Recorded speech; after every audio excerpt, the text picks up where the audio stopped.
because it involves the people's right to hold their leaders accountable. Our duty here is simple. It is not to convict, it is not to condemn, but to determine whether these allegations deserve the full process that the Constitution provides.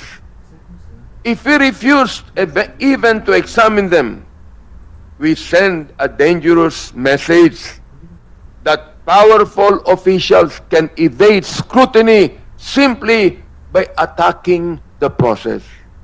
But if we proceed with fairness, sobriety, and respect for due process, we affirm something far more important than any political victory. We affirm that in the Philippines, the Constitution still reigns supreme, and that no one, not even the Vice President, is above the law. Why? Because public office is both a public trust and a sacred trust.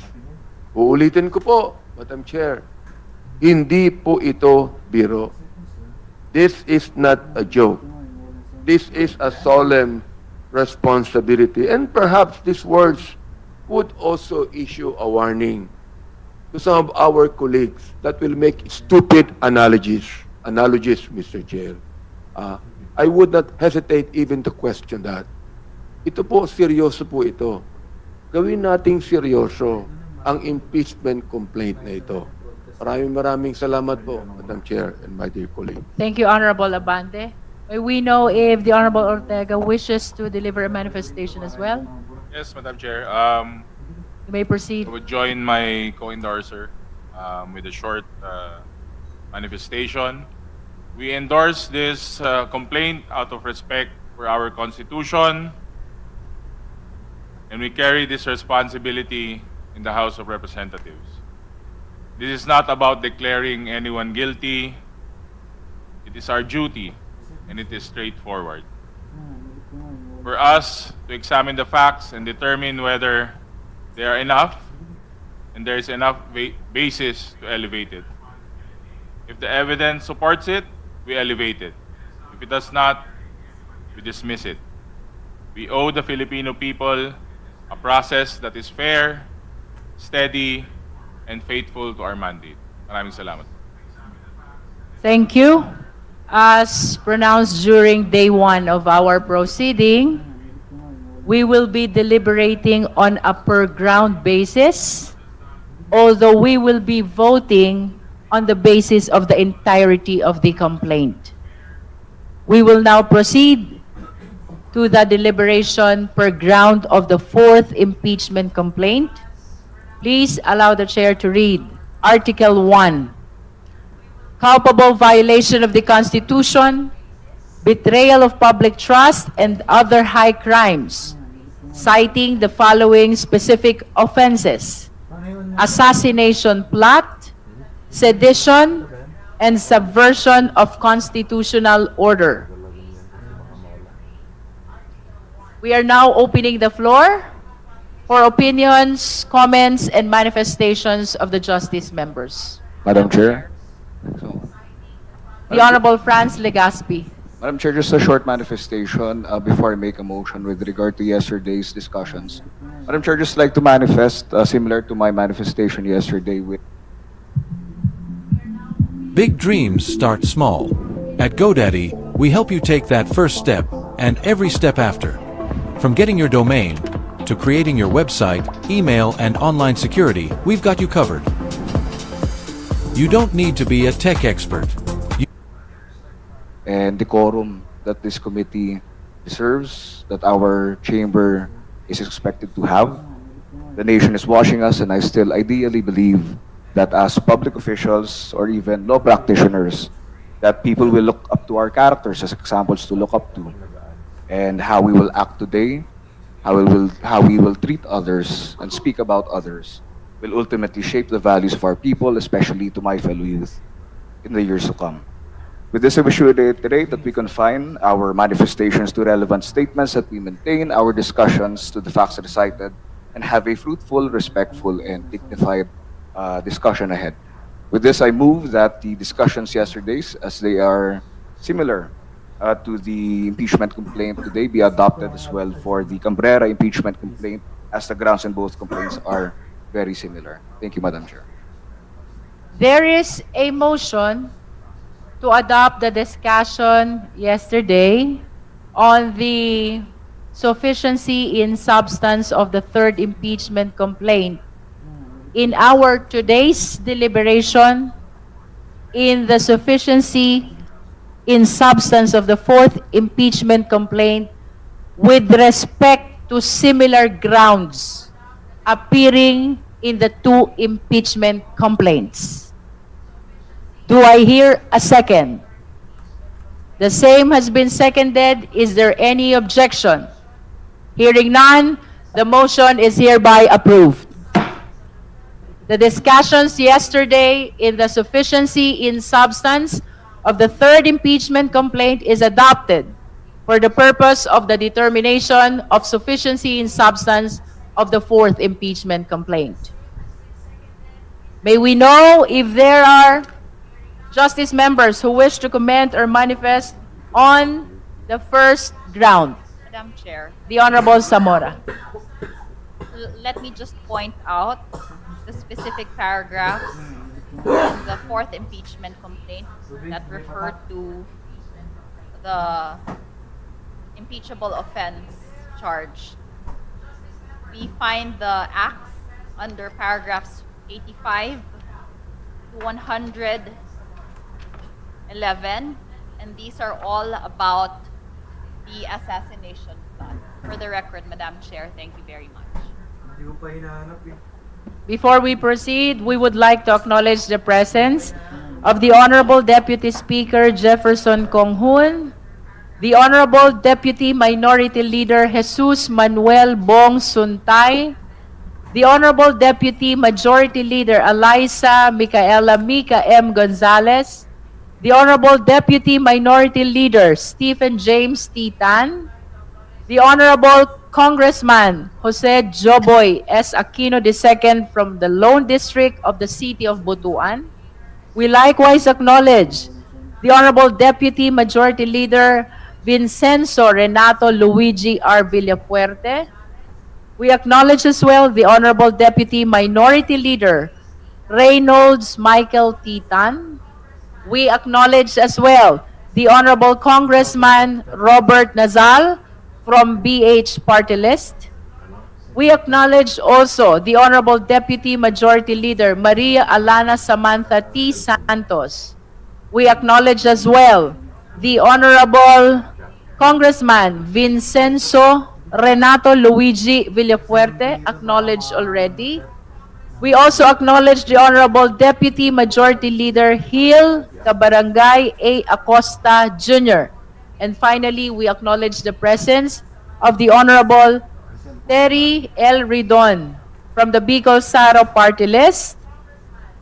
We acknowledge also the Honorable Deputy Speaker Yaser Alonto Balindong. And finally, we acknowledge the presence of Senior Deputy Minority Leader, the Honorable Laila De Lima. We are now opening the floor for comments, further comments and manifestations of the justice members with respect to the first ground of impeachment of the fourth impeachment complaint. Madam Chair, The Honorable Joboy Aquino. I'd like to make a manifestation, Madam Chair, in regards to the first question. Does the first ground of impeachment of the fourth impeachment complaint contain a recital of facts constituting the offenses charged and demonstrative of the jurisdiction of the Committee on Justice? Madam Chair, I do believe the answer is yes, that the first ground contains a recital of facts constituting culpable violation of the Constitution, betrayal of public trust, and other crimes when VP Duterte admitted to contracting an assassin to kill the President, First Lady, and the former Speaker of the House of Representatives. Second, what are the recital facts of that constitute culpable violation of the Constitution, betrayal of public trust, and other high crimes? The complaint contains an allegation that VP Duterte, during a live press conference which was showed yesterday, Madam Chair, publicly declared that she had already asked a person to take revenge, and that if I get killed, patayin mo si BBM, si Liza Araneta, at si former Speaker Martin Romualdez. No joke and no joke. Thank you, Madam Chair. Thank you, Honorable Joboy Aquino. Any other member who wishes to manifest on the first ground? If there are no other Madam Chair. members, the Honorable Suntay. Thank you very much, Madam Chair. Gaya ho ng aking binanggit kahapon. Dito naman sa pang-apat na impeachment complaint, ang pangunahing alegasyon ng complaint ay nagsasaad, respondent publicly declared during a live broadcast press conference that she has arranged for a person to kill President Marcos Jr., the First Lady, and the former Speaker Martin Romualdez, if she is killed. Ito ang ginawang basihan ng Article 1 para sabihin may culpable violation of the Constitution, betrayal of public trust, at other high crimes. Pero kapag sinuri ito sa ilalim ng Rule 3, Section 5 ng Rules of Procedures ng impeachment proceeding, may malinaw na problema sa sufficiency in substance. Ang requirement ng rule ay may recital of facts constituting the offense charge. Hindi sapat ang statement na kontrobersyal or politically shocking. Sa complaint na ito, ang allegation ay speech lamang. Walang alegasyon na may actual hitman na kinuha. Walang maipakitang may agreement nga o conspiracy na ipatupad dito. Wala rin naipakitang may payment o arrangement na ginawa in order to facilitate such statements. Wala rin maipakitang weapon procurement o alleged overt act. Sa ilalim ng constitutional law, malinaw ang doctrine na kahit incendiary, inflaming. My work is easy because I use ClickUp. Here's how I keep track of all my tasks. I start by brain dumping everything I need to get done in a list view. Next, I set a priority and a due date to keep things on track. I create custom statuses to organize my progress exactly how I want. I like to add the action items field so AI can show me the next steps. I add my teammates as watchers so they're in the loop. Tulad ng Salonga versus Cruz Paño kung saan sinabi ng Supreme Court na kahit radical o disturbing a statement ay hindi punishable kung walang imminent and lawful action. Madaling salita, kahit pa matapang, galit, exaggerated ang political rhetoric, hindi automatic na ito ay krimen. Ang complaint ay umaasa sa interpretasyon ng statement, hindi sa factual acts constituting treason, sedition, or conspiracy. There is a Latin maxim, conclusion non probat factum. Ang conclusion ay hindi proof ng fact. Thank you. The Honorable SDML Noy Defensor. That's wrong, Madam Chair. We are discussing on the sufficiency and substance and the irrelevant, illogical statements made in defense has no point because this is a direct threat to the life of the sovereign.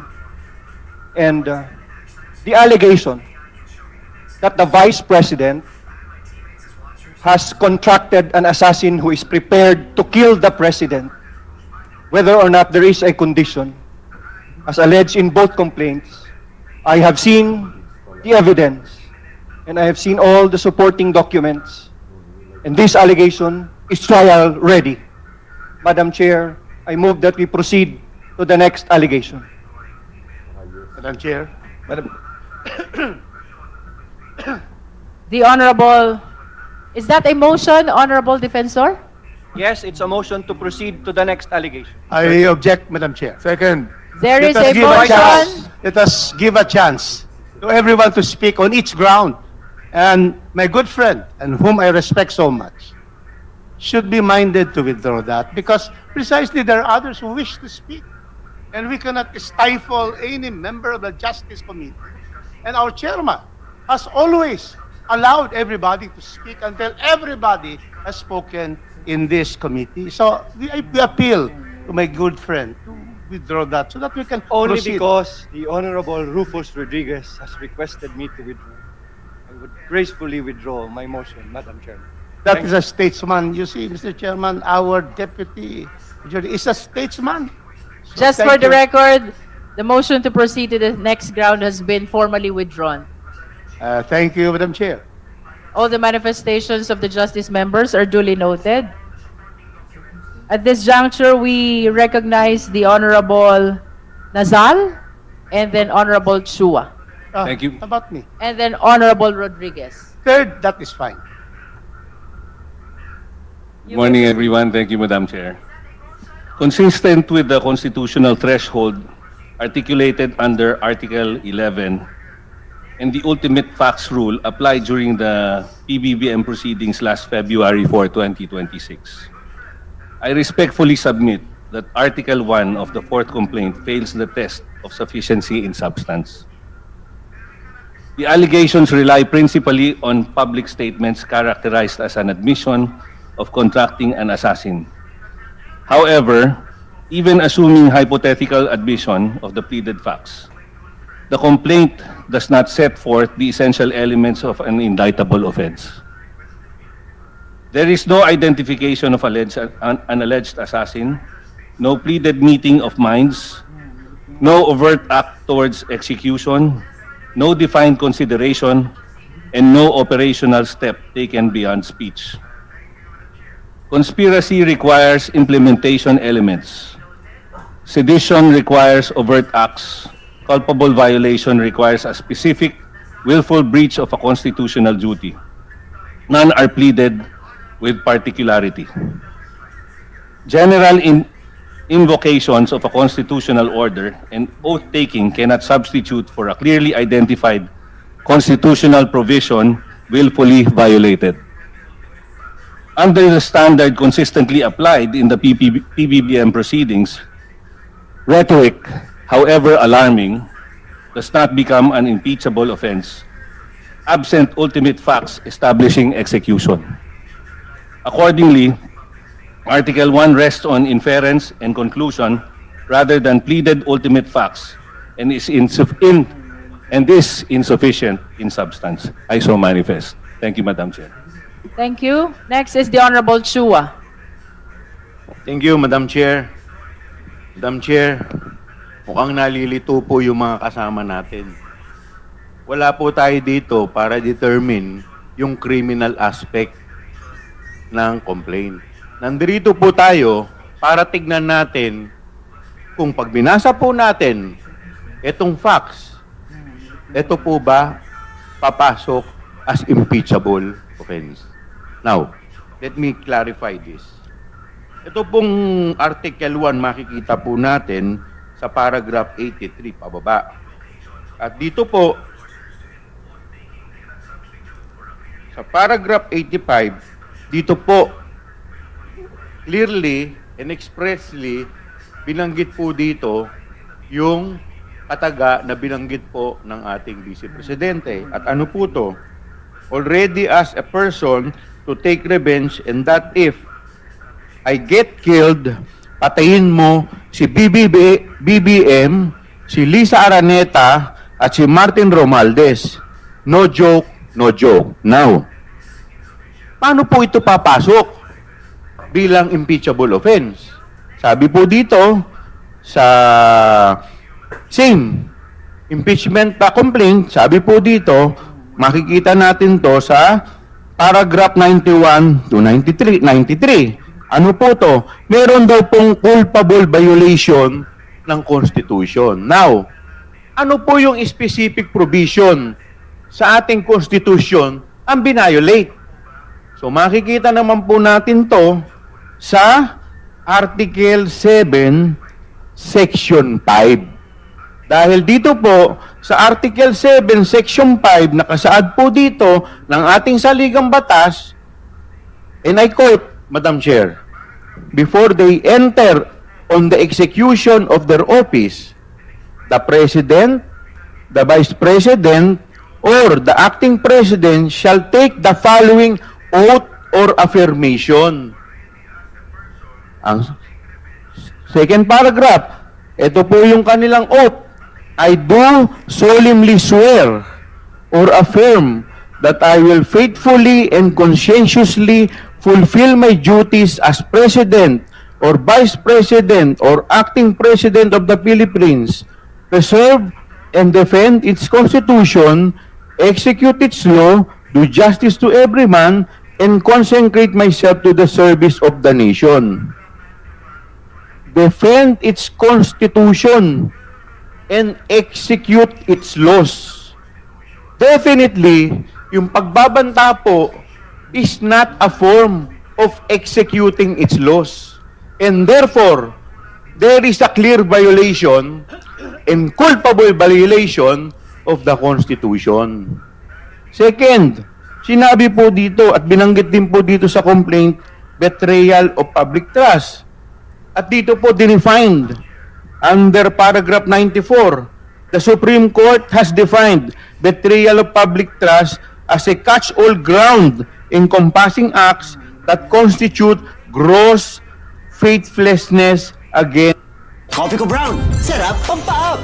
Saktong timpla na may sarap pampaap. Game na! 10 years ago, it all began with one trade. Discipline became my edge. Mechanical abuse of power, inexcusable negligence of duty, favoritism, and gross exercise of discretionary power to the prejudice of the public interest. Gross faithlessness, pagtataksil sa tiwala ng publiko. Definitely, yung pagbabanta po sa ating Papangulo, sa First Lady, at sa ating speaker ay maliwanag na pagtataksil. Dahil itong tao po, yung Pangulo po natin, ay pinagkatiwalaan at hinalal para mamuno po sa ating bansa. We have to look at the surface. Hindi ko po sinasabi na guilty na. Dahil yung guilty or not, yung trial po yan sa Senado. Ang nandito lamang po ay by mere narration of facts. Sa pagbabasa lamang po ba nito, meron po bang grounds na na-violate? I submit, Madam Chair. Thank you, Honorable Chua. Before we proceed, we acknowledge the presence of the Honorable Congressman Jose Manuel Tadeo Chel Jokno from Akbayan Party List. We acknowledge as well our Deputy Speaker, Honorable Raymond Democrito C. Mendoza. And finally, we welcome and acknowledge our Senior Deputy Speaker, the Honorable Ferdinand L. Hernandez, of course, from the 2nd District of South Cotabato. Thank you for coming to all the Kongs. Now we proceed. We acknowledge the Honorable Rodriguez. Thank you, Madam Chair. Article 1 is based on three grounds for impeachment. First is the culpable violation of the Constitution. Second, betrayal of public trust. And third, other high crimes. To support these three grounds for impeachment, as found in our Constitution, it has three acts that are alleged to support these three, and which are assassination plot, sedition, and subversion. Let us go first to subversion, not as a crime itself, but as a support to the three, either of the three. And so, See, subversion, Madam Chair, was precisely made illegal in 1937 under Republic Act 1700. However, subversion, like in this case, they state subversion of constitutional order, subversion, Republic Act 1700, was repealed precisely in 1992 during democratic times. In 1992, Republic Act 7636 removes subversion. It cannot be a crime nor a support now to the three grounds that we have. Completely repealed in 1992. The subversion aspect of an act of a Filipino. Then we have sedition, Madam Chair. Sedition is an act of publicly uprising and tumultuously engaging in acts to really remove the established government and officials. So it cannot be because Sara Duterte did not publicly rise with arms to be able to remove the present government. Probably what they want to say is inciting to sedition. Because sedition itself is governed by our Article 139 of the Revised Penal Code, the rising publicly and tumultuously. If you go to Article 142, this will be inciting to sedition, but there is also no recital of facts that the Vice President made speeches or made publications to say, let us remove the present administration. Nothing. In fact, yesterday, if you see the video, she was just present. When her father spoke. Second, when Kibolo had a mass at a gathering, but she did not speak there. So therefore, against the present government. So these two are out, definitely out. Subversion of constitutional order is no basis to say there is violation of the Constitution, nor sedition or even inciting to sedition. So we now go to assassination plot. Here we go. This is what is cited in the first paragraph on factual allegations is under the page 28, paragraph 85. Ito na. Already as a person to take revenge and that if I get killed, patayin mo si BBM, Lisa Raneta, at si Martin Romualdez. No joke. Now, we have to distinguish, Madam Chair, between conditional threat and threat with a condition. This is defined by the Supreme Court. What is a conditional threat and what is threat with a condition? Example of a second one. Threat with a condition. I will kill you if you give me 1 million pesos. That is a threat with a condition. There's still liability. However,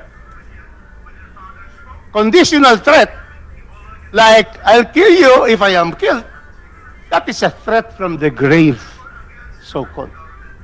Even, Madam Chair, even the late presidential legal advisor, the late Juan Ponce Enrile, I saw him in an interview. He said there is no crime because it is conditional. The entire, statement about killing somebody only arises if you are dead, and both of them are very much alive. However, this is now the situation. The one who said it is the Vice President. The persons where the conditional threat is being mentioned is the President, the First Lady, and the Speaker. And so this committee will have to therefore decide whether that reaches the sufficiency of form and substance. Thank you, Madam Chair. Madam Chair. The Honorable Zamora. Madam Chair, I'd like to make another manifestation regarding Article Article 1 of the fourth impeachment complaint. I was part of the prosecution team in the last impeachment, and I handled this. And we saw the evidence of the NBI. In fact, for the information of everyone, this went to the NBI. The NBI filed a case, and they have the evidence. Now, that threats were conditional, is inconsequential. We heard what the Honorable Janice Degamo said yesterday. And I believe that, well, we were all touched and maybe disturbed by what she said yesterday. She said that their family received threats, conditional at the start, but in the end, the threats became real and her husband was murdered. The video that we are talking about was viewed by everyone, including international media, international persons. This happened on the 23rd of November, 2024, early morning. And we all saw how the Vice President hurled expletives and publicly admitted that she had set into motion a clear plot to assassinate the President, the First Lady, and the former Speaker of the House. These acts, Madam Chair, are stated, as I said earlier, in paragraphs 85 to 111 of the impeachment complaint. It is clear that the overt acts that we are looking for are in the impeachment complaint. The video that we are all talking about was mentioned in the annexes. Can you please just hear me out? No, all work management platforms are the same. Monday.com is the one you'll actually love to use. It lets you set up your workflows yourself. No admin, no long approval process, you're in charge. It fits any type of work, marketing, sales, HR, llamas, and there's a free trial, so what's the harm? You know what? I'm ready to fall in love again. Thanks, Talking Llama. Monday.com, the first work platform you'll love to use. Can you guys see her? Can anyone see Elsie?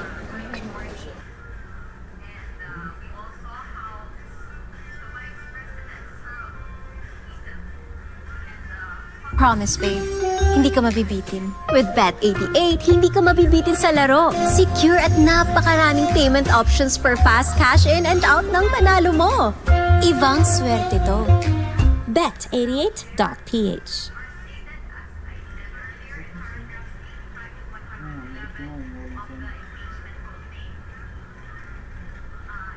Everyone heard what the Vice President said, and again, these are mentioned in the impeachment complaint. So we do not go into the elements of the different crimes of the revised penal code, but the mere act, Madam Chair, that she said these words and that she contracted an assassin is impeachable in itself. That's all, Madam Chair. Thank you very much. Thank you. Any other member who wishes to manifest? Madam Chair, can I be allowed to speak?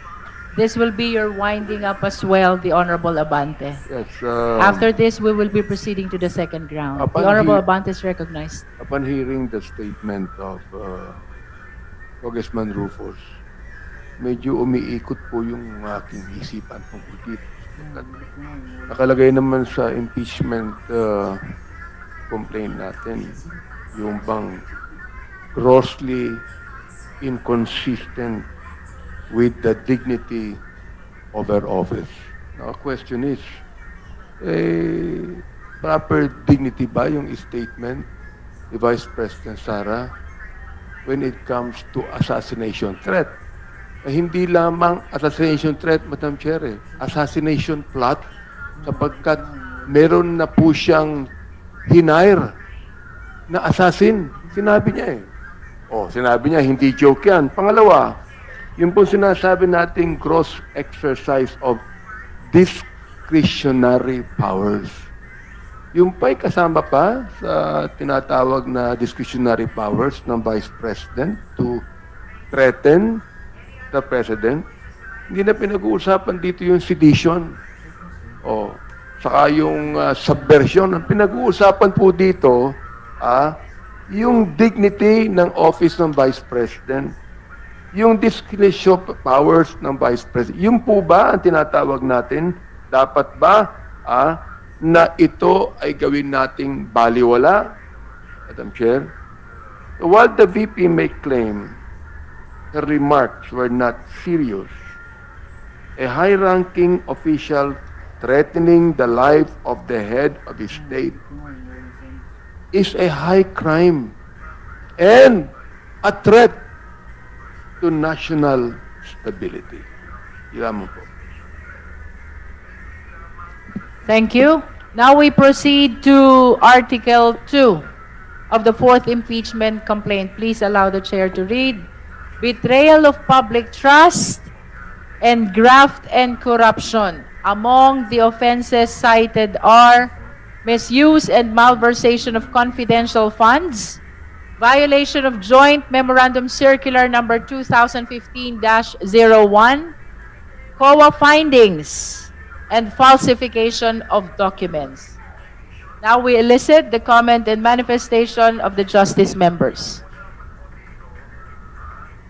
Madam Chair, The Honorable Rodriguez. Bongsunta is not here, so I just go ahead because he would have been first always. Madam Chair, on Article 2, it is betrayal of public trust and graft and corruption.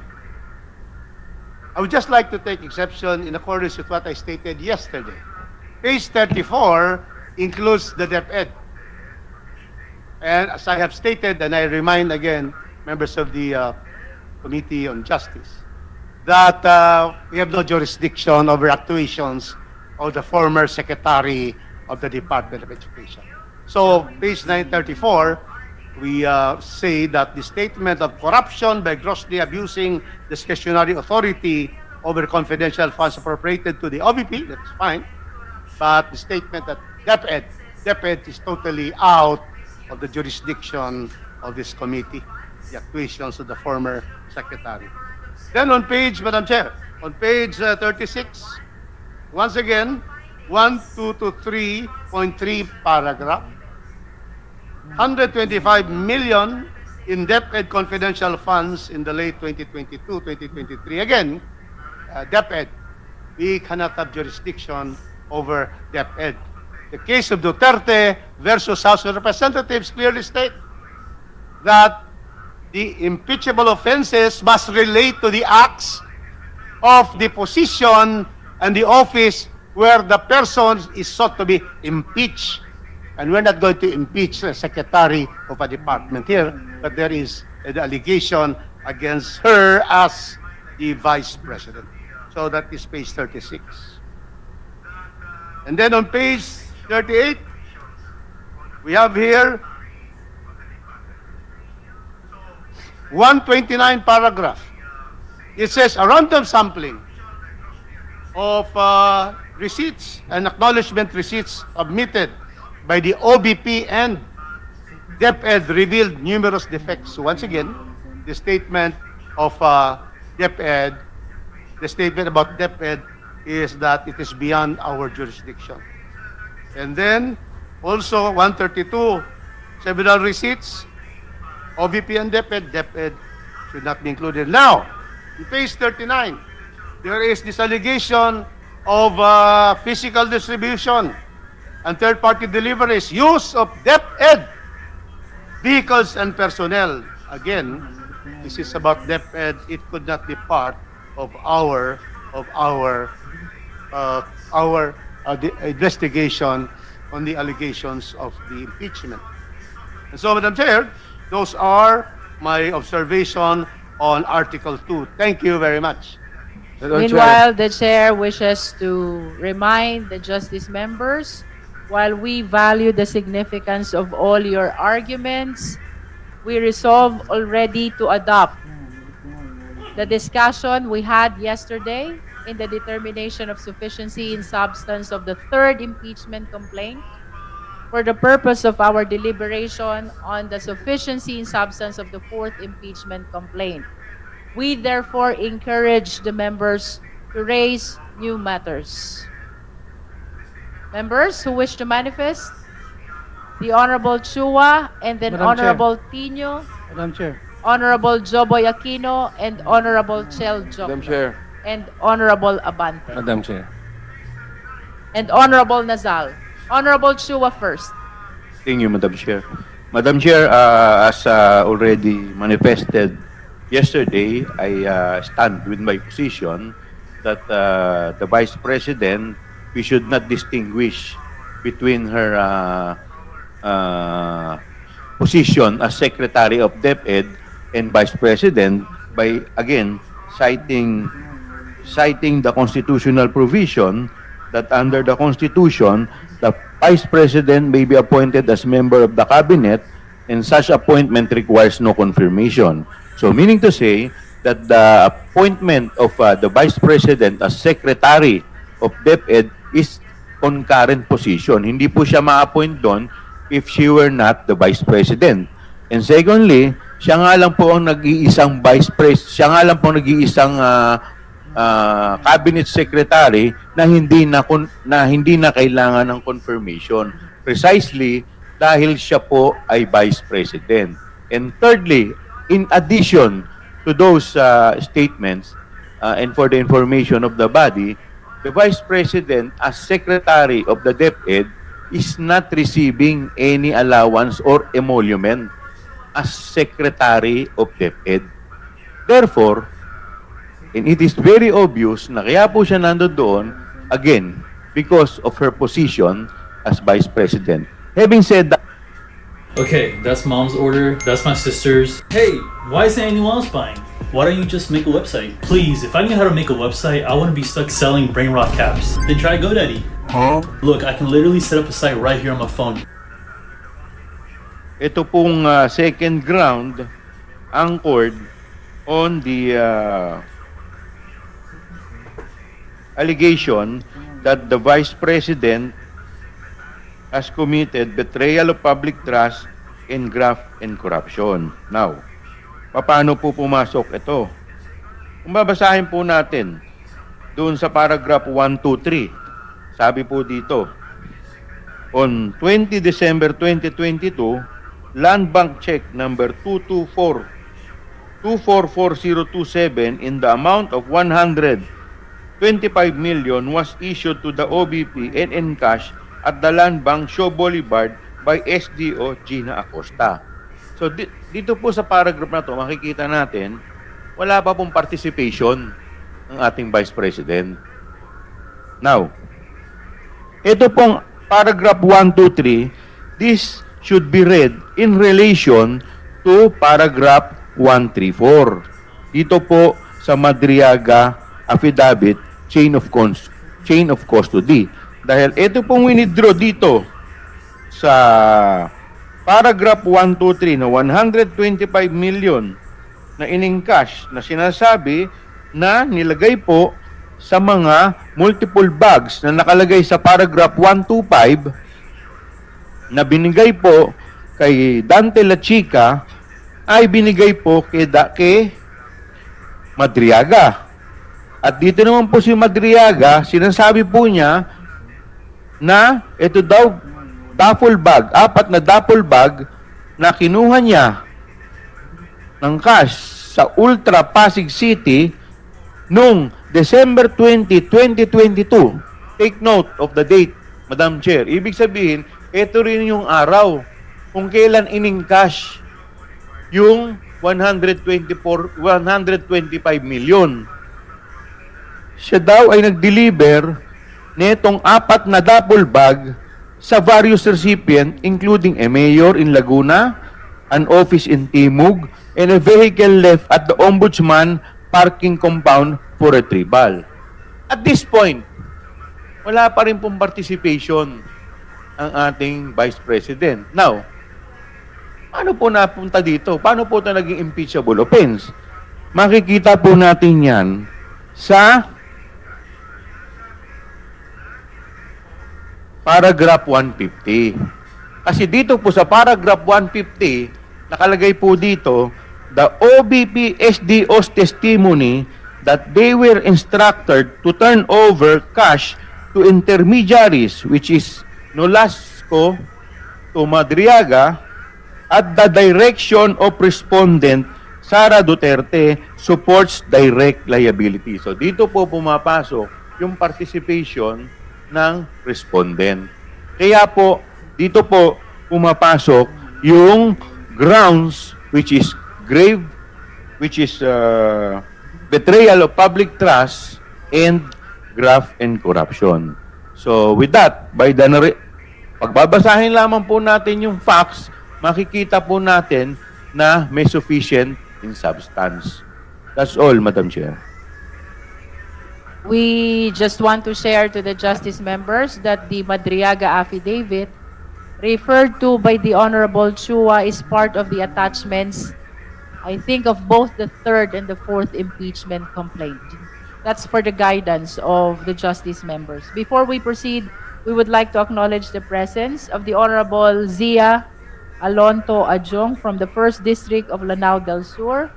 We also acknowledge the presence of Deputy Majority Leader Crispin Diego D. Remulla.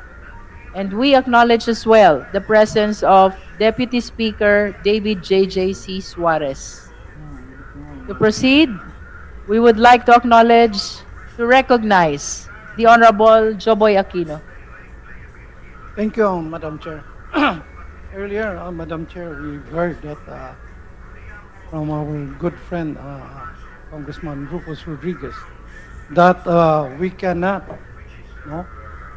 as Education Secretary, we cannot impeach her because they covered. But all I want to say, Madam Chair, is it is the same person also that is being accused of a crime to commit murder. No? What I'm trying to say, isang tao lang to. Pero ginagawa niya sa OVP, ginagawa niya rin sa DepEd. That's all. Simple lang yan, Madam Chair. Thank you. Next is the Honorable Tino.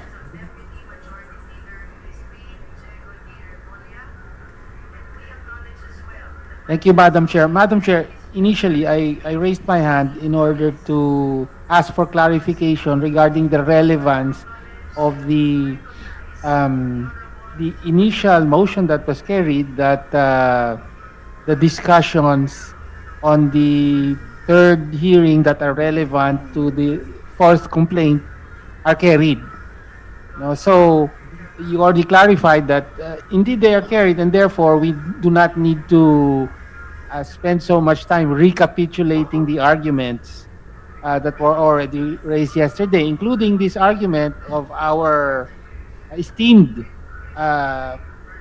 Dean of Law and colleague, Dean Rufus, Congressman Rufus. No? So he mentioned again the argument about the Vice President as against the Deputy Secretary. And so, we don't have to go through the debates again, no?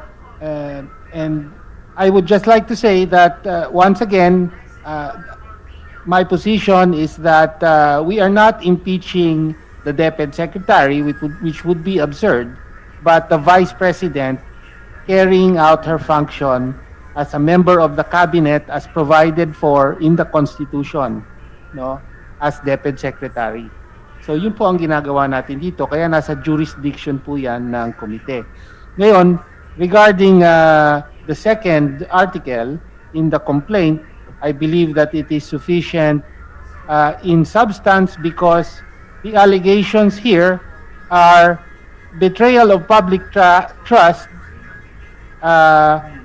and committing acts of graft and corruption by grossly abusing discretionary authority over confidential funds appropriated to the OVP and DepEd, causing or permitting the fabrication and submission of implausible liquidation documents, directing the physical transfer and distribution of large cash sums outside lawful accounting channels, and by obstructing audit and congressional oversight. So kompleto po 'yon, no?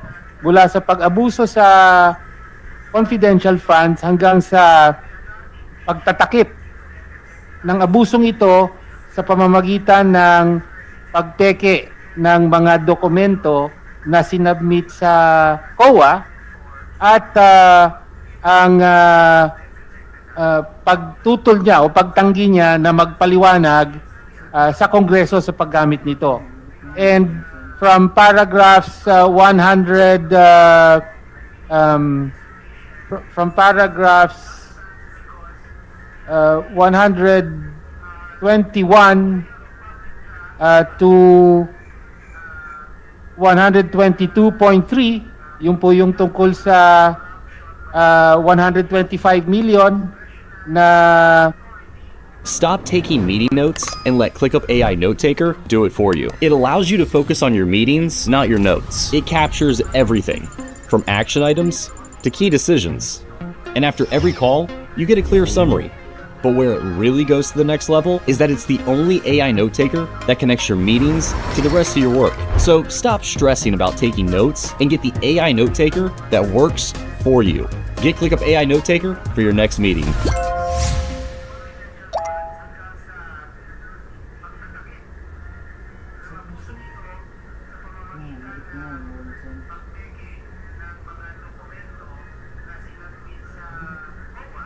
I mean, AI can now build a website in 90 seconds, while the only AI most people over 40 know is ChatGPT. What should they do then? Disappear for a month and do this instead. Stop. Please stop using ChatGPT like it's Google. Get AI certified in 28 days and you won't recognize yourself. So I'm over 42 and I just got AI certified in less than a month. One program changed everything. I didn't quit my job or spend thousands on courses. Instead, I joined the 28-day AI challenge. What if I've never worked with AI before? Perfect. This challenge is built for people over 40. Yeah. A simple learning routine that fits your life, not disrupts it, and the best part, you're AI certified at the end. So when does the program start showing results? In 1 week, you'll feel unstoppable. Yeah. In 2 weeks, you'll have your strategy. In a month, you'll wonder why you didn't start sooner. Tap the screen to join us.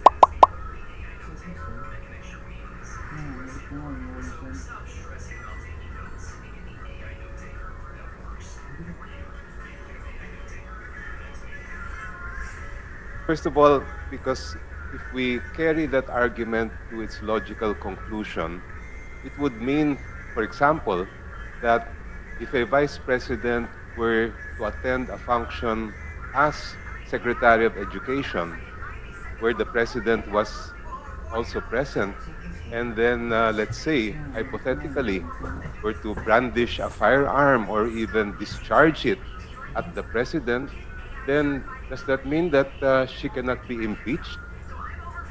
Second, if we carry that argument, then that would mean that the vice president could easily hide behind that distinction and commit plunder, commit other high crimes as Secretary of Education, and there would be no accountability. So I really must disagree. It's impossible to distinguish those two positions. Thank you, Madam Chair. For the guidance of the members, the exchange of argument is with respect to the jurisdiction of the Justice Committee with regards to the offenses committed as Secretary of Department of Education as to whether or not they can still be considered as within the jurisdiction of the Justice Proceedings, Justice Committee proceedings with respect to impeachment offenses. Next is the Honorable Benny Abante. On the issue of, just like what my good friend Congressman Rufo said, the VP Sara, as Deputy Secretary, is not an impeachable officer. And therefore, the House Committee on Justice has no jurisdiction over her. No. Now, to me, that would be a clever technical argument. Kaya ako ngayon nag-aaral na ng law. Kaya hindi ako abogado dahil si Congressman Rufus magaling talaga ito. Kaya can you imagine, napupuyat ako sa pag-aaral. But anyway, Madam Chair, yung ito pong clever technical argument na ito, it intentionally confuses the position held with the person holding it. In the Philippine context, the House Committee on Justice jurisdiction is not determined by the status of the person being charged, not the specific desk they were sitting at when the act occurred. For example, oh, nakita ko rin po yung tinatawag nating single personality doctrine. Ito po ang punto rito. You are not impeaching a secretary. You are impeaching the Vice President for her conduct while in public service. The Vice President does not have any split personality. Sino ba ang ating tinutukoy dito? Si Mr. Jekyll ba o si Dr. Hyde? Di ba? Not a split personality. She is a single impeachable officer. Whether she is performing her duties as the OVP or at DepEd, she remains the Vice President of the Philippines, Madam Chair. You cannot strip away her impeachable status just because she stepped into a cabinet meeting. If she commits graft as DepEd Secretary, tulad po na nabanggit ni Congressman Chel Jokno, she has committed graft as the Vice President. And that makes her unfit for office. Ito po ang punto. The Constitution identifies betrayal of public trust as a ground for impeachment. It does not say betrayal of public trust only in the performance of the office of the Vice President duties. If she used her position as a high-ranking official to mismanage debt funds or take bribes, she has betrayed the trust the people place in her as what? As the second highest official of the land. The House has jurisdiction because the person is an impeachable officer. Yun lang po, Madam Chair. Thank you. Thank you, Honorable Abante. Next is the Honorable Flores. Thank you, Madam Chair. Madam Chair, gusto ko lang sanang maibalik yung usapin about what the Justice Committee is about to be doing right now. I think the questions on whether she was doing it as Secretary ba or as Vice President should be totally left to the discretion of the Vice President whether or not she wants to use that defense. Dapat pagbigyan na po natin yung Vice President to choose kung gagamitin niya ba to as an issue in her defense or whether to ignore it. Wala po sa atin yan. Ang importante po is ibalik natin ang usapin sa ano ba ang trabaho ng Justice Committee. And our work only, Madam Chair, is to determine whether or not may sufficiency in substance po ba ang allegations that are stated in the impeachment complaint. So whether or not we have jurisdiction as far as her position is concerned, whether as Deputy Secretary or as Vice President, I believe it is siguro our responsibility also to leave it to the Vice President whether to adopt this kind of defense or not, or even not to answer it at all, Madam Chair. Thank you. Madam The Chair. Honorable Ridon. Well, sa totoo lang ho, kahit hindi na ho natin pag-usapan yung split personality between Vice President and Deputy Secretary, siguro maganda pag-usapan na lang ho natin yung usapin po ng tenure. Kasi impeachable officials are impeachable within their tenure of office. No? So the Vice President has a tenure of office from June 30, 2022 to June 30, 2028. So ang tanong po, yung po bang mga impeachable acts, impeachable offenses, kailan po ito nangyari? Nangyari po ba ito within this particular tenure of office ng isang impeachable officer? Kung ang sagot po dyan ay oo, and quite certainly, yung pong acts niya, Vice President, happened during her tenure of office while she was Deputy Secretary, pasok po yun as impeachable acts and impeachable offenses while she is Vice President. Yun lang po, Madam Chair. And of course, we recognize the Honorable Defensor. Thank you, Madam Chairman. Para matapos na din itong usapin tungkol sa depensa na magkahiwalay ang personality nila. We simply have to go back to the enumeration under the Constitution na ang impeachable officers ay the President, the Vice President, the members of the Supreme Court, the members of the Constitutional Commissions, and the Ombudsman without qualification, without exception na nagsasabing unless otherwise they are appointed as DepEd Secretary or DNR Secretary. So that would be clear, and it's the Constitution itself that has laid down that enumeration to establish the jurisdiction of the committee. Maraming salamat, Chair. Thank you. That concludes our Madam deliberation Chair. on the Madam second Chair. round. Hindi pa ako natawag. The Honorable Suntay. On the alleged misuse of confidential funds. Ginagamit ito ng complainant para ipakita na may misuse o malversation ng confidential funds. Pero mahalagang tandaan na ang paggamit ng confidential funds ay governed ng COA DBM Joint Circular 2015-01. Sa circular na ito, kinikilala na ang confidential funds ay ginagamit para saan? Surveillance activities, intelligence gathering, informant payments.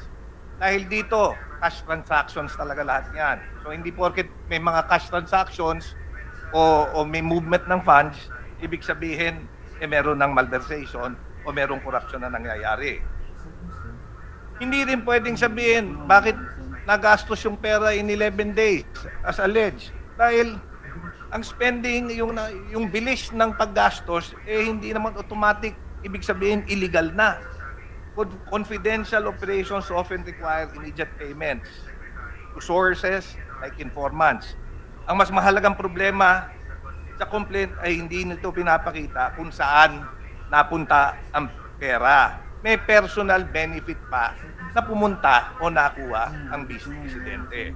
Wala sa complaint allegations na tumanggap siya ng bahagi ng pera.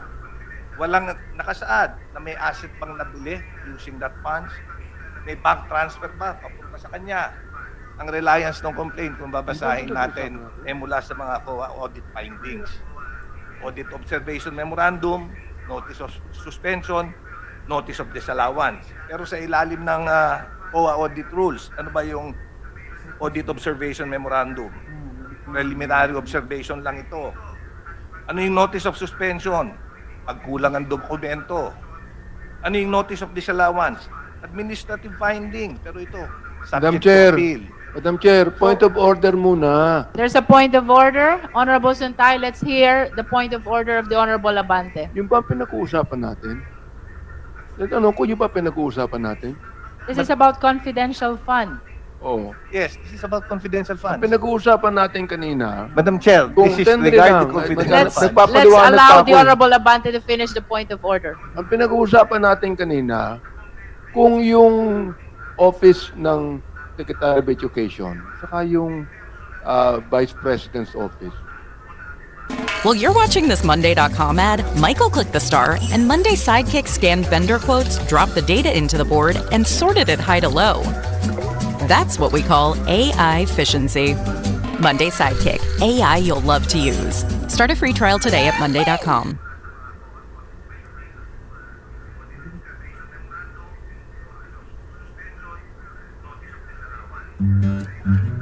Isang taon na yung resignation letter mo, bakit di mo pa pinapasa? Siyempre, hinintay ko yung bonus. Ako, Of the Department of Education with the Vice President as Secretary of Education. So, it is my humble submission that the manifestation of the Honorable Suntay is aligned to the deliberation on the second ground of the fourth impeachment complaint. The point of order is overruled. Thank you very much, Madam The Honorable Chair. Suntay may proceed. And to my good friend, Congressman Abante, if I may continue. you may, thank you. Hindi ito automatic proof ng graft o malversation. Ito ay consistent sa sinabi ng Supreme Court sa Navales versus People at Gillian versus People. GR numbers 219, 598 at 220108. Kung saan sinabi ng Korte na procedural irregularities on procurement violations do not automatically result in criminal liability or graft. Makikita rin, kagaya ng sinabi ng aking paboritong colleague, Congressman Joel Chua kanina, may nabanggit siya tungkol sa kay Madriaga, affidavit ni Madriaga. May tanong ko lang, nasaan ba si Madriaga? Diba, nakakulong yata. So we are relying on an affidavit issued by an individual who is currently in prison. Now, sino ba si Madriaga? Meron ba siyang appointment kay BP Sara to prove that he is an employee or an authorized person? Para ma-direct na naman natin yung linkage nung dalawa. Kasi if we rely heavily dun sa affidavit niya, it should not come Madam from Chair, a polluted source. point of Madam order. Chair. There's another point of order. Let's hear the Honorable Dilima. Are we talking now here about the credibility of a prospective witness in these proceedings? We're not yet at the evidentiary stage. We're not yet supposed to judge whether or not Mr. Madriaga is credible. So it is premature and it tries to divert the matter now. We're just talking here about the confidential funds and also about the concurrent capacity of the Commission of Offenses of the Vice President in her concurrent capacity as Secretary of Education. Madam So let's Chair. not talk yet about whether or not worthy, whether or not credible, whether or not totoo yung sinasabi ni Madriaga. We have yet to hear from him, aside from this sworn testimony, or sworn affidavit. So, that's out of order, Madam Chair. Madam Chair, The Honorable Santay. it is necessary to raise this because his affidavit is attached to the complaint and it is relied on heavily. Yun lang ang point ko. Nevertheless, the Honorable But- Santay, please be reminded that we are only at the stage of the sufficiency in substance. We are not discussing yet the weight of the evidence attached. Yes, I know, Madam Chair. I The just point want of to make order that is sustained. Madam Chair, Thank you very much, Madam Chair. Madam Chair, just a quick rebuttal. The Honorable Chua. Thank you, Madam Chair. Madam Chair, I agree with the... The Honorable Chua is reminded to refrain from further commenting to the manifestation which has been the subject matter of the point of order of the Honorable Dilima. Thank you, Madam Chair. Madam Chair, this is just a recital of facts. By the reading of the affidavit itself, titignan po natin kung meron nga po talagang offense charge. At maliwanag naman po dito, meron pong perang nilabas, as cited in paragraph 1, in paragraph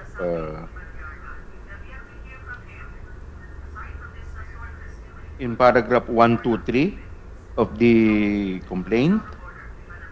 And ito pong 125 million na binabanggit dito, sinabi rin po sa paragraph 125 ay pinasa sa kay certain Dante La Chica. At dito rin po sa paragraph, dito rin po sa complaint na to, maliwanag sa paragraph 134 na sinasabi po ni Madriaga na siya po yung kumuha nitong pera at dineliver niya. So meron pong money trail na hinahanap po tayo. Now, bakit po nakunik ang Vice President? Kasi po, sinasabi rin po dito sa paragraph 150, sinasabi po dito na yung pong pagpapasa ng pera from the SDO to another na wala naman pong koneksyon ay upon the instruction of the Vice President. Now, dito rin po sa ating affidavit, nakalagay rin po dito at dinefine din po dito kung ano po ang definition o element ng graft and corruption. Nakalagay po yan sa paragraph 146.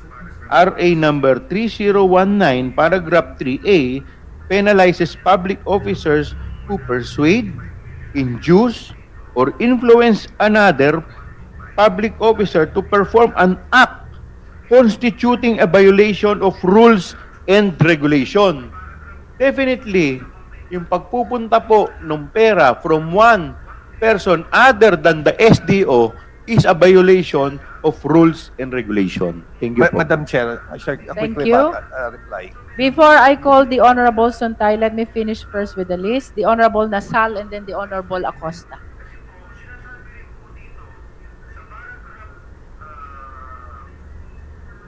Thank you, Madam Chair. Madam Chair, Article 2 likewise fails to meet the constitutional threshold of sufficiency in substance. The issues raised, particularly those concerning confidential funds, under Joint Circular number 2015-01, audit observation memoranda and notices of disallowance were substantially discussed during prior deliberations. Nung in-apply ng committee yung standards na ito during the PBBM proceedings, sinabi nun na ang preliminary audit findings are not final adjudications of liability. Audit observation memoranda and notices of disallowance remain appealable and subject to administrative and judicial review. Kaya standing alone, kitang-kita na these do not establish graft malversation or betrayal of public trust. Rapid liquidation by itself is not per se unlawful. Cash handling is intrinsic to the nature of confidential and intelligence funds. What must be pleaded are ultimate facts of unlawful conversion, personal appropriation, manifest bad faith, or a specific amount personally received by the respondent. Pag binasa yung complaint, wala naman naka-allege dito na essential elements. Puro inferences lang ang meron. Inference is not an ultimate fact. For these reasons, Article 2 likewise fails the insufficiency in substance threshold. Thank you, Madam Chair. Next is the Honorable Acosta. Madam Chair, while I agree to the Congressman Nazal and Congressman Bong Suntay that COA findings are not criminal judgment, but are highly relevant in this discussion on whether or not pleaded facts in this fourth complaint shows an accountability breach. Our test here today for the members is whether the complaint, the fourth complaint, pleads objective audit red flags, which is the ultimate facts resided, supporting betrayal of public trust and that of graft and corruption, Madam Chair. My second question, Madam Chair, is for the two gentlemen who, Pastor Abante and Congressman Ortega. In their pleading, Madam Chair, in the pleading, Madam Chair, one of the evidentiary value is JC number 2015-01, and in relation to that, notice of disallowance addressed to the VP dated August 8, 2024. My question, Madam Chair, on whether or not Annex G2 or the notice of disallowance August 8, 2024 have already attained finality. Would you like to comment, Honorable Abante? He's asking about the status of the notice of disallowance. I believe this is the 73 million of the Department of Education. I think, Madam Chair, that the COA would have more of the right to answer that than us, no, because they're the ones that actually gave, the Honorable disallowance. Acosta, Thank you, Madam Chair. are you done? Madam Chair, can I would be able to just answer the manifestation of Congressman Nazal? Before I call you Honorable Abante, allow the chair to call first the Honorable Suntay. Thank you. Just a quick reply to the statement made by our good friend, Rep. Joel Chua. Yung nabanggit niyang pera that went to La Chica and passed hands, that shows movement of funds.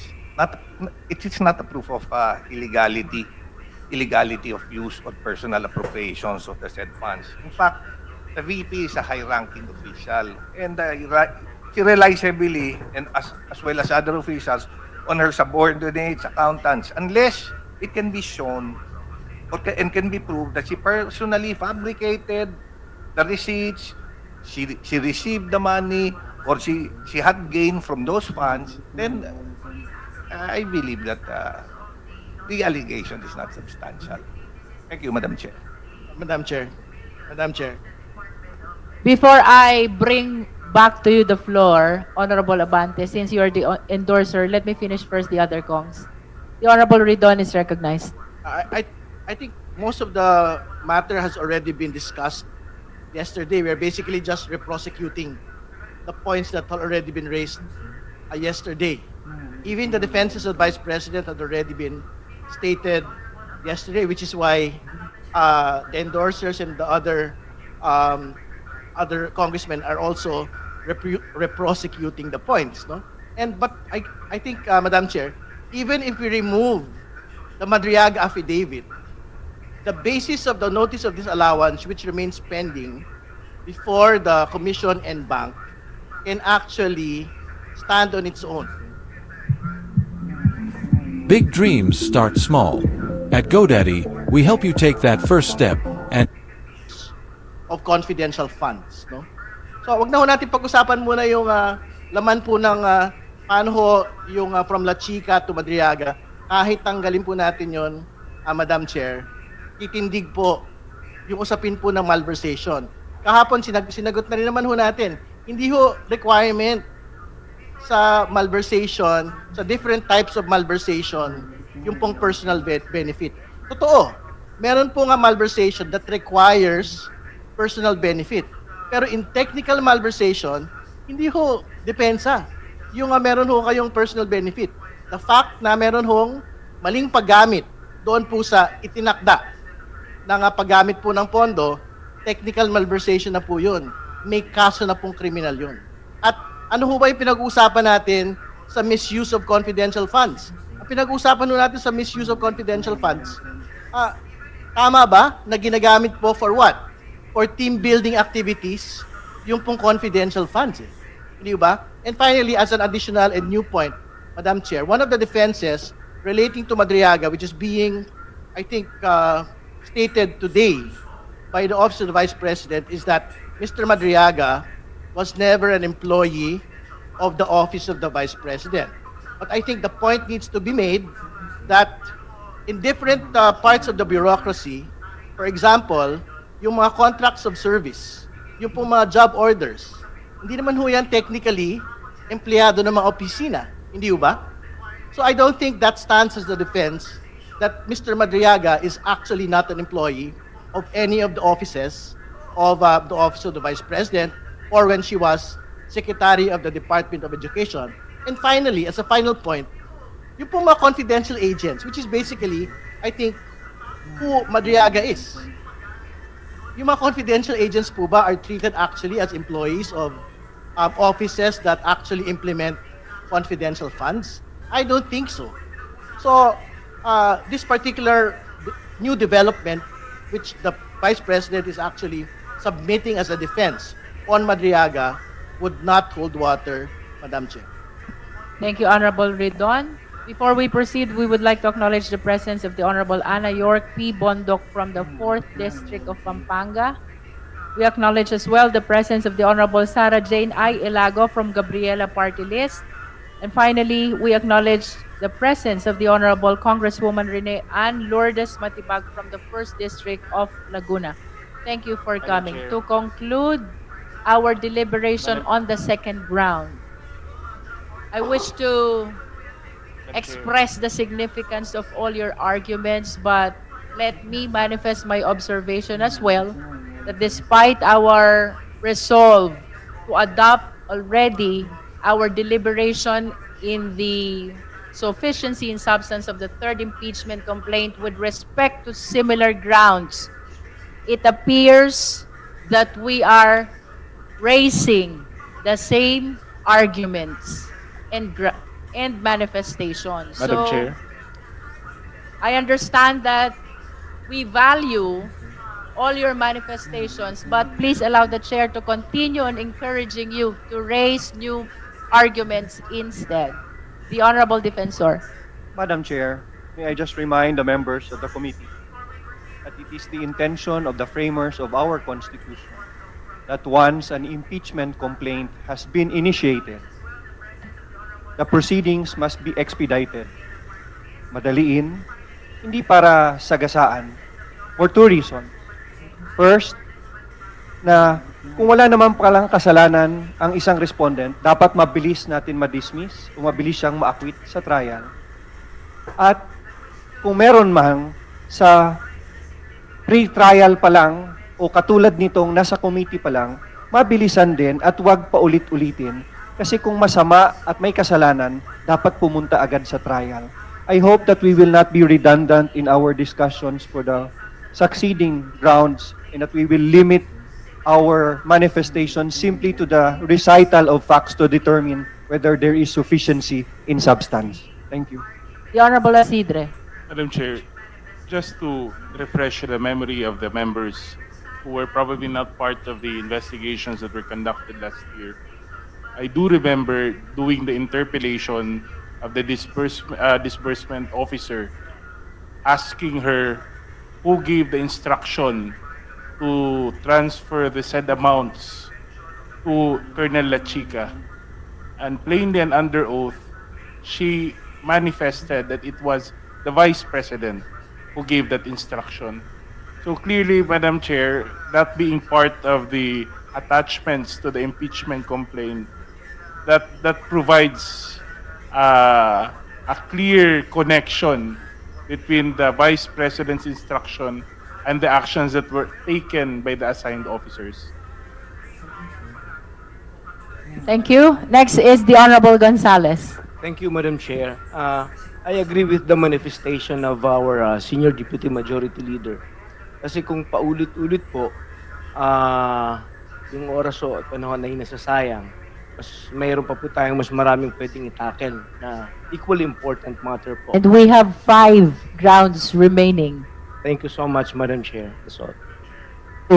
To conclude our deliberation on the second ground, ibabalik po natin ang floor sa ating mga endorsers. Now we recognize the Honorable Benny Abante. Madam Chair, just being able to answer the manifestation of Congressman Nasal, binanggit po niya kasi yung rapid encashment, no, na hindi impeachable offense. No? Rapid encashment of 125 million in just 11 days in December 2022. Kaya nga po meron tinatawag tayong systematic irregularity because of this rapid encashment, no? The complaint includes evidence of fabricated or defective receipts and unverifiable pays used to liquidate confidential funds in both the OVP and the DepEd. That's the reason why naniniwala po kami dito sa impeachment complaint na ito. Salamat po. Thank you. Now we proceed to the third ground of the fourth impeachment complaint. The chair will read graft and corruption, bribery, procurement irregularities, command responsibility, citing as specific offenses the following: malversation, failure to disclose, the accumulation of unexplained wealth, command responsibility and agency liability, pattern indicative of graft and unwarranted benefits, and finally, bribery and procurement-related corruption. Now we open the floor for the manifestation of the justice members. Madam Chair. The Honorable Suwan. Madam Chair, to reiterate, the requirement of substance is met if there is a recital of facts constituting the offense charged and determinative of the jurisdiction of this committee. Sufficiency in substance does not require proof of guilt. It requires proof that the charge is worthy to be heard. So, if we go to the third ground, it alleges bribery, which is among one of the most serious constitutional charges that can be leveled against a public official. A charge which, by its very nature, demands the highest degree of factual specificity, which means, Madam Chair, that in the complaint, there must be contained very specific factual allegations, which, if you read them together, they will be considered as bribery, and that this bribery must be connected to the Vice President and not just to her subordinates. And that is what we would like to find out today from the endorsers. So with that in mind, Madam Chair, may I request the endorsers, either Chairman Benny Abante or Deputy Speaker Paulo Ortega, to kindly identify which specific ultimate facts in the complaint directly attribute the alleged act of bribery to the Vice President and not just to her subordinates. The endorsers are requested by the Honorable Suwan to cite the specific facts that constitute the offense of bribery. This is with regards to our third ground of the fourth impeachment complaint. I understand that this pertains to the giving of envelopes to the DepEd officials, which are the same videos that were played in our yesterday's hearing.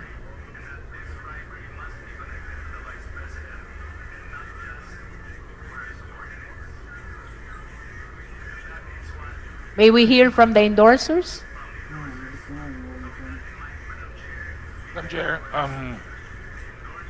numerous DEPs and acknowledgement receipts, list of payees,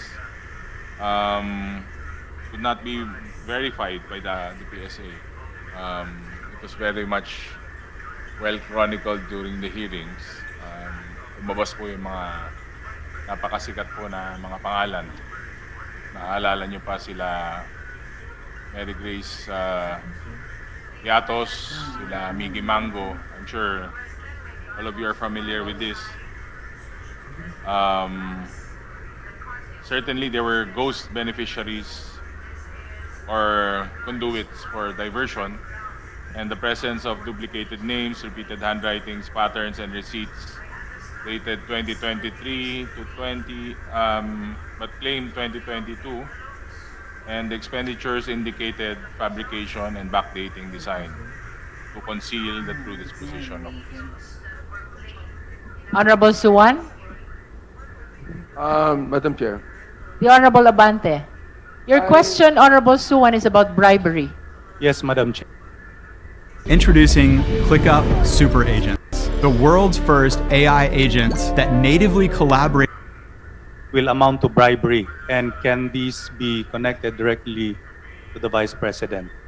So just for the record, the Honorable Suwan is asking about the specific acts that constitute the offense of bribery as cited in our third ground of the fourth impeachment complaint. The Honorable Abante. I remember, Madam Chair, that we have conducted the hearing in the Committee on Good Government, chaired by Congressman Joel Chua, of which I was the Vice Chair. And there, we have actually heard and exposed the allegations of bribery. For example, like the allegations of monetary gifts to DepEd officials. Nabanggit na po kahapon yan yung mga pangalan.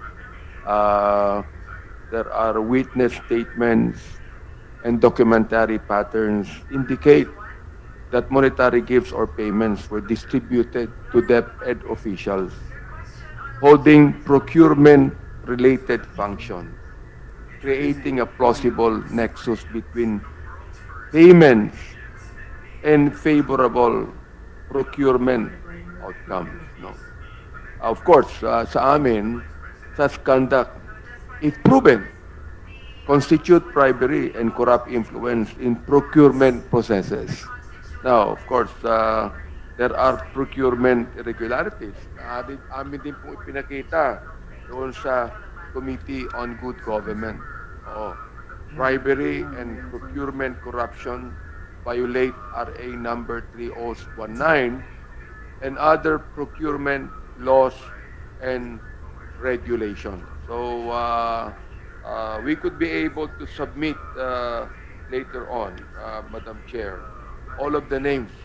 Of course, yesterday, ay pinag-usapan na po ito, even the names have been mentioned. Madam Chair and Congressman. Honorable Ortega. To add lang, Madam Chair, the DepEd records show the procurement actions and the contract of awards that coincide with the temporarily with the suspicious payments and their transfers as well. Madam Chair, Honorable Suwan. is there any evidence attached or annexed to the complaint which would support these allegations? Just for formality's sake. We have annexes here of the bribery and everything. In fact, we have acknowledgement receipts to the tune of 50,000, 30,000, 100,000. You could be able to see it here. I wish to share to the members that the video are part of the evidence to support the fourth impeachment complaint. May I just confirm this from the endorsers? The videos that were played yesterday, videos of Yusek Mercado, Catalan, and Osayas. Yes, that is, Madam Chair, that is what we're referring to. So we're stating for the record that those videos played yesterday forms part as well of the evidence in support of the fourth impeachment complaint, specifically with respect to the third round. Yes. The Honorable Suwan. Madam Chair, are there documentary evidence attached to the complaint regarding this allegation of bribery? Yeah, Madam Chair, we have already said that there are a lot of documentary evidence here that I'm holding. And are these documentary evidence certified through copies?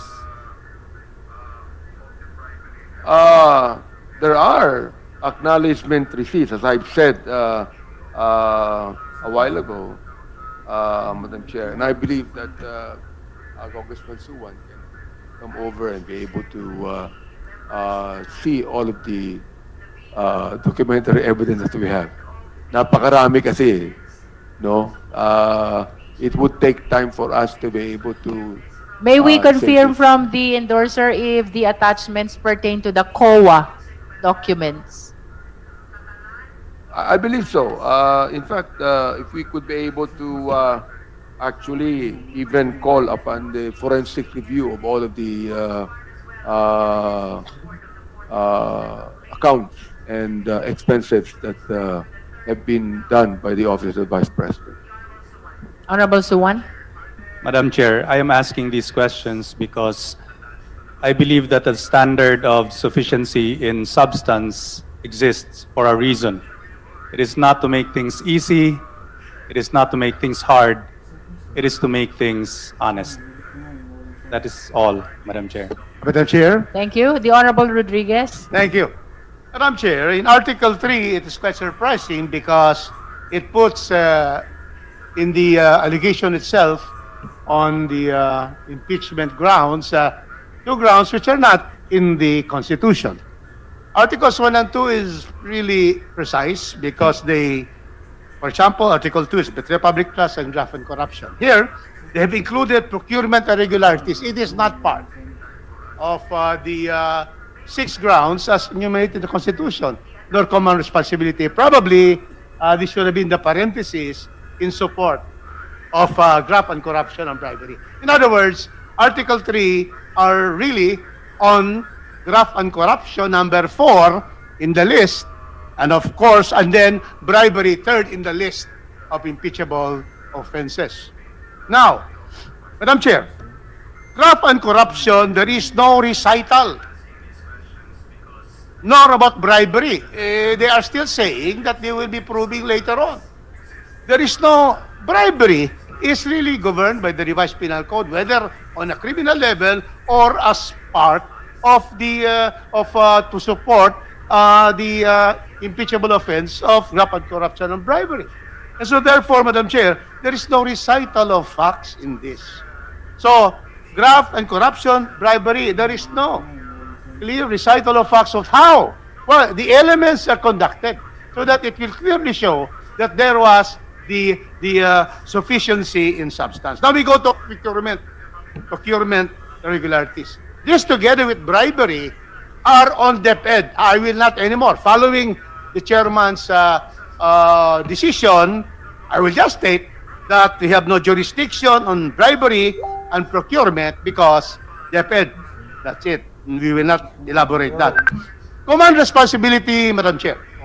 Command responsibility is the doctrine that was adopted way back in the Nuremberg trial of the Nazi. That was the start of command responsibility.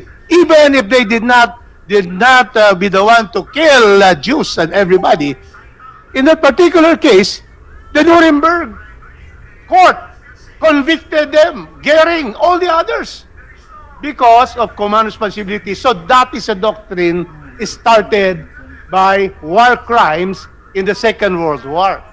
And then, Madam Chair, this doctrine was extended to crimes against humanity because of the Srebrenica massacre in the former Yugoslavia. And so now, these doctrines are really related to war crimes and crimes against humanity. Now, the thing is, the Supreme Court, Madam Chair, has extended this to the Philippine situation, in the Supreme Court case, where it's true that this started as war crimes and so forth, but if there is a showing of three elements, and one of them is that there is knowledge of conspiracy, then it can be used. However, I do not see here a recital that there is conspiracy by the Vice President with those who were implementing, allegedly, these illegal acts. So therefore, Madam Chair, very clear that Article 3 is utterly insufficient in substance. Graft and corruption, no recital. Bribery, procurement, no jurisdiction. Command responsibility, there is no statement of conspiracy. Thank you, Madam Chair. Any other member who Madam wishes to Chair. comment on the third ground? Madam Chair. The endorser, Honorable Ortega, is recognized. Quick response lang, Madam Chair.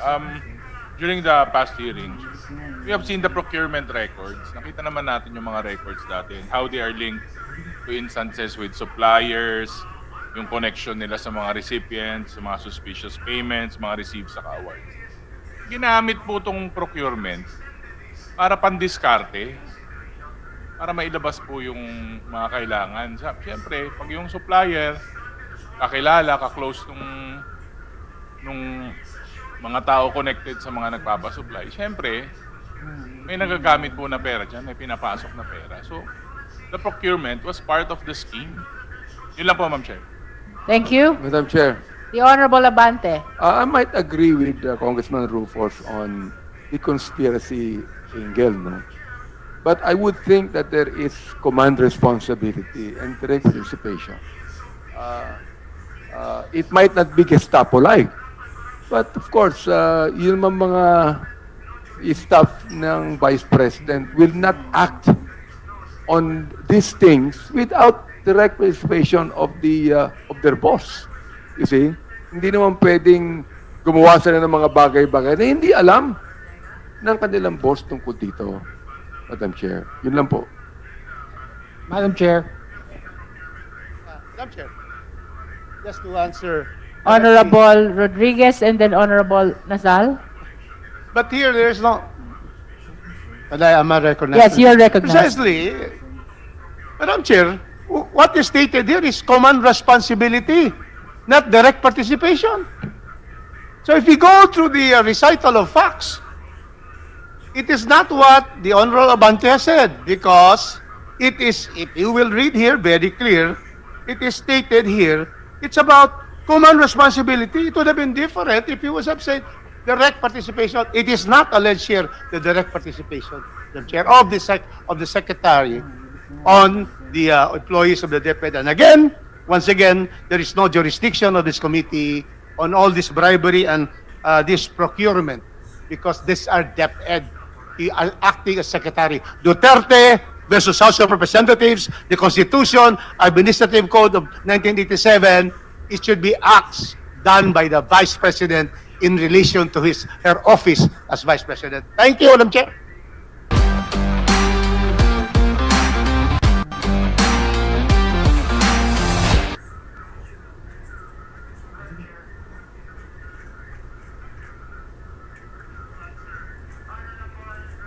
Certification and approval.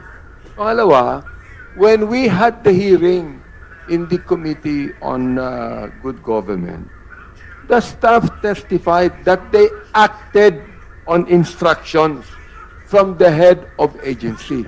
Ito naman po, regular naman to sa lahat ng institutions. This fact support, ano yon? Direct liability. The head of agency who approves and certifies disbursements, who instructs SDOs to turn over cash to intermediaries, cannot disclaim responsibility. Thank you. I just wish to invite the attention of the justice members that yes, in yesterday's hearing, the Honorable De Lima read and presented the certifications signed by the Vice President as attesting party to the DepEd official in support of the utilization of confidential funds. I believe this is with respect to the military officers' activity. So that is for the Madam record. Chair, we did not anymore try to repeat all of the evidences here because the evidences have been already talked about and discussed yesterday. Tama na po siguro yun. Thank you. Point of that order, Madam concludes- Chair. Point of order. Madam There's Chair, a point of order. Honorable Defensor. may I bring up again our rule that this is only a determination based on a recital of facts in the complaint. And it is only a determination of sufficiency in substance. Let's save this for trial. Let's hear the members, but let's do it quickly, based on the intentions of our framers to expedite impeachment proceedings based on the Constitution. The point of order is sustained. The justice Chair. members are reminded to confine the deliberation to the determination of sufficiency in substance. The Madam justice Chair. members are further reminded that the discussions on the same grounds in the third impeachment complaint have been adopted. So kindly confine your manifestation to new matters only. The Honorable Tino. Thank you, Madam Chair. Madam Chair, upon reading this part of the fourth complaint, I would say that the allegation of bribery and procurement lacks a recital of facts. No, let me read. The only time this complaint mentions bribery is in paragraph 171. And it says here, witness statements and documentary patterns indicate that monetary gifts or payments were distributed to DepEd officials holding procurement-related functions, creating a plausible nexus between payments and favorable procurement outcomes. Okay? That's a good starting point. However, there is no further elaboration or narration of facts as to which officials in particular were bribed, what particular transactions, if any, were involved, the amounts, and so on and so forth. So, medyo in this case po, ay wala na pong ibang narration of facts eh. Kaya medyo kulang po. Unlike in the third complaint, na nakapangalan po yung mga opisyal ng DepEd na allegedly tumanggap and so on and so forth. So, yun lang po ang obserbasyon ko dito. Medyo kulang yung narration of facts which is required in order to substantiate the ground of graft and corruption. Yun lang po ang obserbasyon ko rito. The manifestation is noted. Any other manifestation? Madam Chair. The Honorable Nasal. Thank you, Madam We're Chair. still on the third ground. Yes, ma'am. Article 3 alleges bribery, pero gaya ng nilinaw sa PBBM proceedings, bribery requires the pleading of a complete quid pro quo equation. Ito ay nangangailangan ng malinaw na paglahad ng mga sumusunod. An identified bribe giver, an identified bribe taker, a specific official act influenced. Magkano ang naging usapan? Point of order, Madam Chair. At isang malinaw na There's a corrupt point of agreement. order. Let's hear the point of order first before we proceed. The Honorable Ridon is recognized. Mula po kanina yung ating pong kaibigan, si Congressman Nazal, ulit-ulit meron po siyang reference to the BBM impeachment complaint relating to these things, no? Pero umupo po tayong lahat eh. It was just like 2 weeks ago, Madam Chair. But I don't remember any reference of these particular types of discussion to the BBM complaint. So maybe I have forgotten it, maybe I have misheard it, but I'm quite certain that the 2 points that our colleague had stated had absolutely no reference to the BBM impeachment complaint, Madam Chair. I think what was clarified, and it was I who clarified it, is the point that mahalaga po yung usapin ng personal knowledge at authentic documents sa mga usapin po sa pag-uusap po natin, and nothing more. So I think we have to direct our good colleague to clarify as to which particular reference to the BBM impeachment complaint has he been referring to in this particular instance and in the previous instance that he had referred to in the BBM impeachment complaint. The Honorable Nasal, please respond to the point of order. I will cite the specific rulings done during the previous. Is it your intention to enlighten the committee about the difference in the procedure with regards to, in comparison to the last impeachment hearing against the President? The intention, ma'am, is to just be consistent with all the rulings that were held during the previous. You may proceed. Just to be clear, Madam Chair, I don't think anyone's stopping our colleague from saying his manifestation. I think what needs to be clarified is that I don't think the BBM impeachment complaint standard has no relevancy to the discussion that he wanted to provide today. In the previous discussion that he stated and the previous discussion that he is stating now. Kasi nga ho, the standard that has been discussed last time was very specific to the matter of authentic documents and personal knowledge. Wala ho tayong pinag-usapan labas pa ho roon. With all due respect, it was pronounced by the chair during the start of our impeachment proceeding against the Vice President that we will be adopting the same parameter, the same procedure that we used in the impeachment proceeding against the President. Yun lang naman po ang hinihingi natin, ma'am. If you have a clear disparity to point out, yes, you may proceed, Honorable Nasal. I was just pointing out, referencing to certain actions done during the previous hearing, ma'am. Kindly point out the disparity that you have observed so far. Wala naman ako sinasabing disparity, ma'am. I was just pointing. Well, if there is no disparity between the previous and the current proceeding, perhaps you should just go straight to your manifestation. Yes, ma'am. With respect to our third ground, which I was is the not subject pointing matter out, of our ma'am, to current any disparity. deliberation. I was just saying, I was just referencing All right. na dapat pareho lang. I think the chair has to rule, Madam Chair, because allowing him to proceed without ruling on the point of order would basically impinge on our previous proceedings. The point of order is sustained. The Honorable Nasal is enjoined from making reference to the impeachment proceeding against the President. Please go direct to your manifestation in relation to our ground for impeachment, subject matter of our current deliberation. Okay, ma'am. I'll just continue. Pag binasa natin ng Article 3, it alleges movements of funds and operational handling, ngunit hindi nito malinaw na tinukoy ang isang corrupt agreement, hindi rin nito tinukoy ang kung anong official act ang di umano'y na impluwensyahan, at wala rin malinaw na aligasyon ng personal benefit na natanggap ng respondent. Ang kahina-hinalang daloy ng pondo ay hindi otomatikong nangangahulugan ng bribery.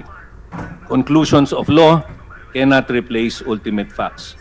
Tulad ng paulit-ulit na ipinatupad sa prior sufficiency determinations, narrative detail alone does not cure the absence of essential elements.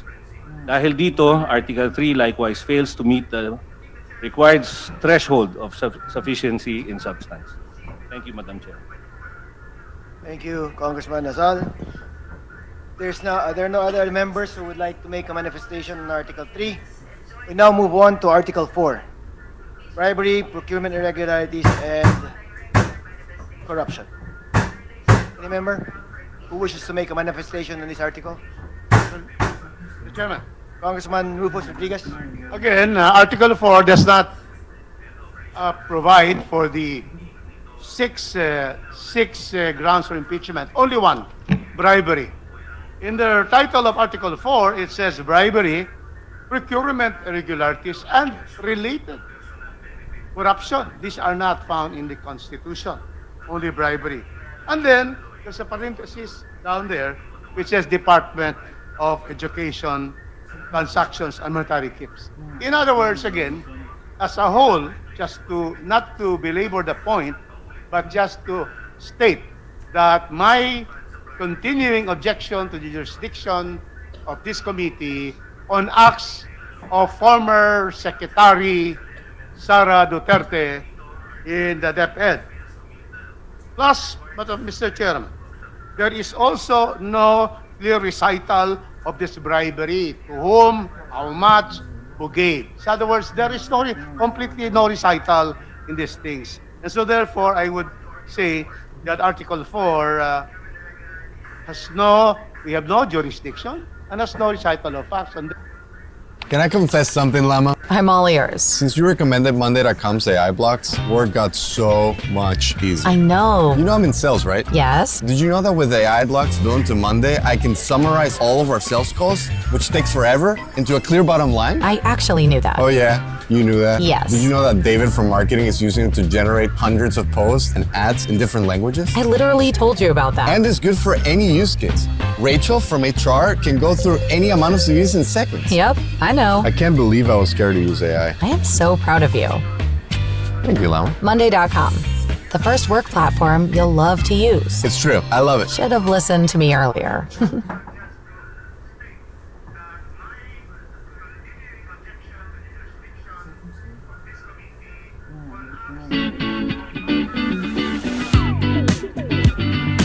Welcome to Brisbane, where riverfront vibes meet city style, and every corner bursts with culture, flavor, and local flair.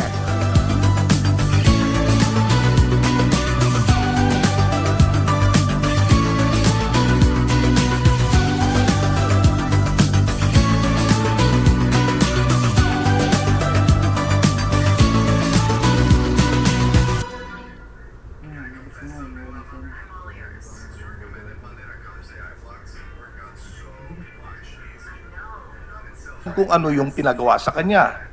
Sa bribery, kailangan ipakita ang quid pro quo. May binigay na pera o benefit kapalit ng specific official acts. Sa complaint, pinasa natin to, hindi pinakita kung anong procurement decision ang allegedly binili. Hindi rin malinaw kung ang mga acts na ginawa ng DepEd officials ay hindi talaga parte ng kanilang regular duties. Kung ang ginawa ng official ay expected functions of their office, mahirap i-frame yon as bribery. Mas lalo pang lalabo kung ang allegation ay dahil sariling statement lang ng mga taong ipinakita. Kung hindi niya binuksan ng envelope, hindi rin malinaw. Kung may pera nga sa loob, kung magkano, kung anong laman, well, that was based on the statement of Mercado. Pero ang kailangan ipakita natin, meron bang ginawang kapalit at saan nanggaling yung pera? Because there was just an assumption that it came from DepEd funds. Thank you very much, Mr. Chair. Thank you, Congressman Santay. Any other member? Was a manifestation on as far as Article 4 is concerned? Congressman Chua. Thank you, Mr. Chair. Mr. Chair, we have discussed this issue thoroughly yesterday, and I think we should move on to the next ground. And I maintain my position with respect to Article 4. Thank you, Mr. Chair. Thank you, Congressman Chua. Any other member?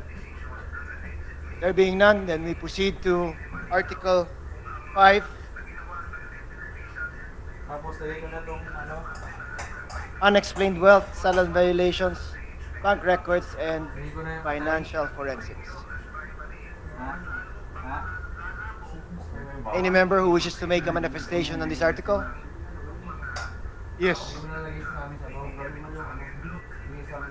Congressman Rufus Rodriguez.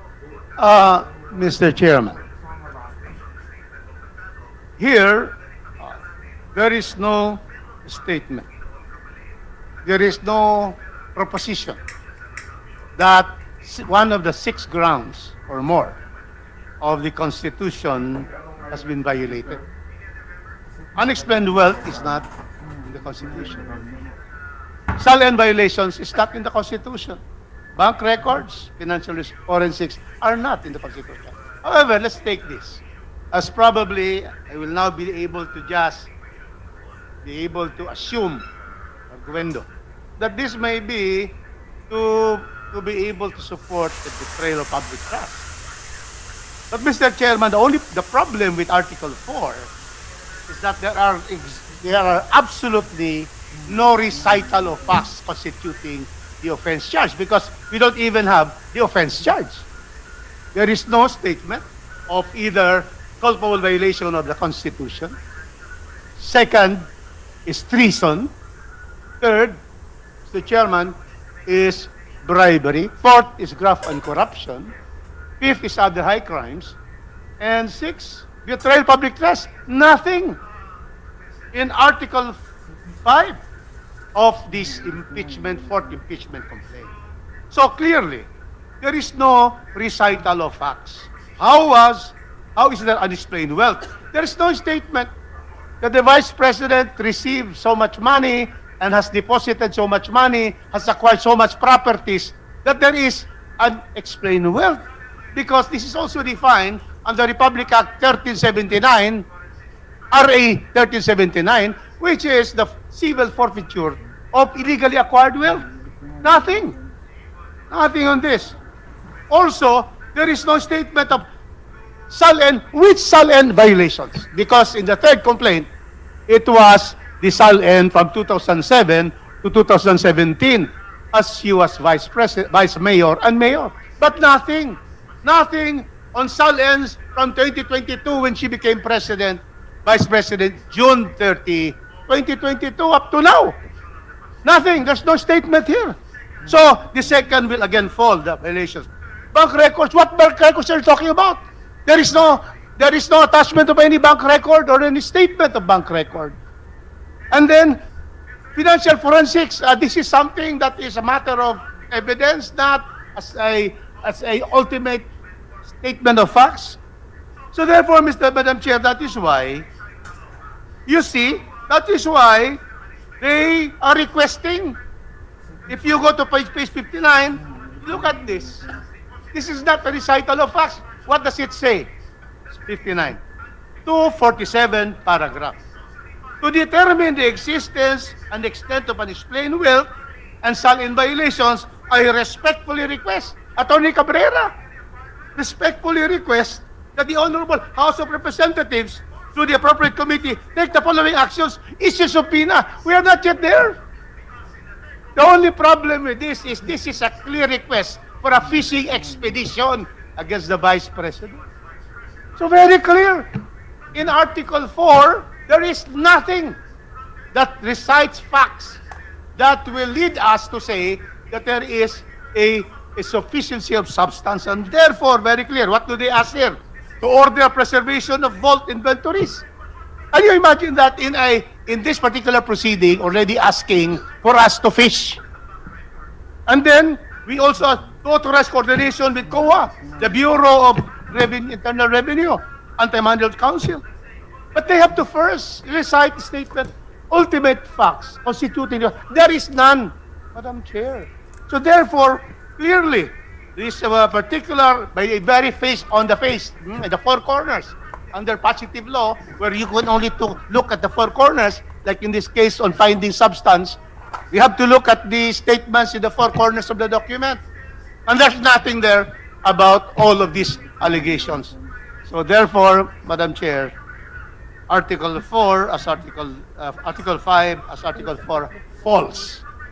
There is no sufficiency in substance. Thank you, Madam Chair. The Madam Honorable Chair. Po and then the Honorable Suntay.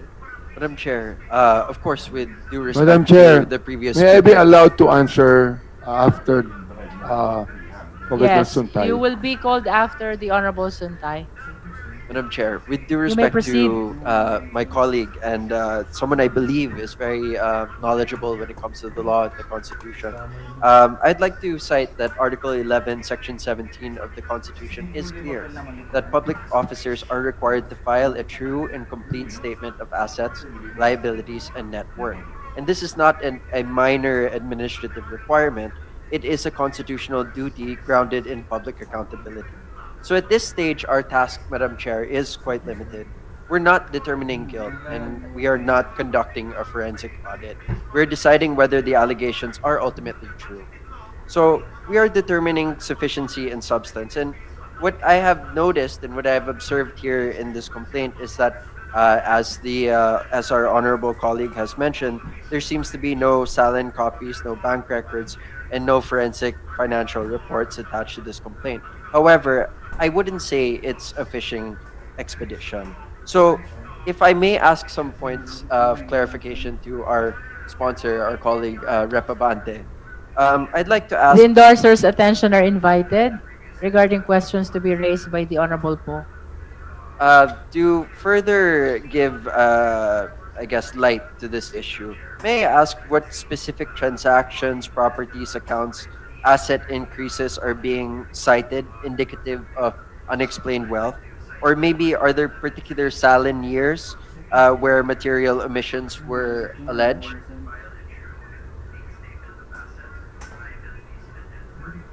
May we hear from our endorsers? Well, to add, Madam Chair, the complaint narrates that the forensic records of the VP reveal glaring discrepancies as to the inflows and the transfers of funds in her banks as compared to her declared income in her SALN po. These discrepancies do not account by any lawful income or declaration of gifts, thereby giving the rise for reasonable inference or originated from illicit resources, Madam Chair. You are referring to the income of the Vice President vis-a-vis what appears in her account. Honorable Ortega, may we hear your confirmation? Yes. Madam Chair, which account? Which bank records? Because we are here, ultimate facts. Which bank account, which bank record are we talking about here, if it's stated here? Because I have read this thoroughly 3 times already, and I did not see any. Madam Chair. Yeah, maybe ask first our endorser, because we have to have ultimate facts. When you say bank records, then you have a duly authenticated bank statement given by the bank. With that all due respect to the Honorable Rodriguez. Yes, ma'am. Let us all be reminded of the bank secrecy law. While the bank account is significant, I think we are not in the position to expect the complainants to provide specific details of these accounts in view of the bank secrecy law. And we all understand that impeachment proceedings. Stop taking meeting notes and let ClickUp AI Note Taker do it for you. It allows you to focus on your meetings, not your notes. It captures everything, from action items to key decisions. And after every call, you get a clear summary. But where it really goes to the next level is that it's the only AI note taker that connects your meetings to the rest of your work. So stop stressing about taking notes and get the AI note taker that works for you. Get ClickUp AI Note Taker for your next meeting.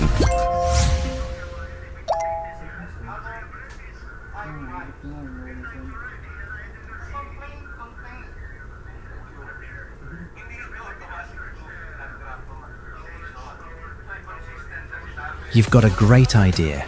GoDaddy has the perfect domain name to go with it. It only takes a few minutes to register one with over 500 Grounds. The Honorable Po is asking about the specific documents or evidence in support of the fifth ground of the fourth impeachment complaint.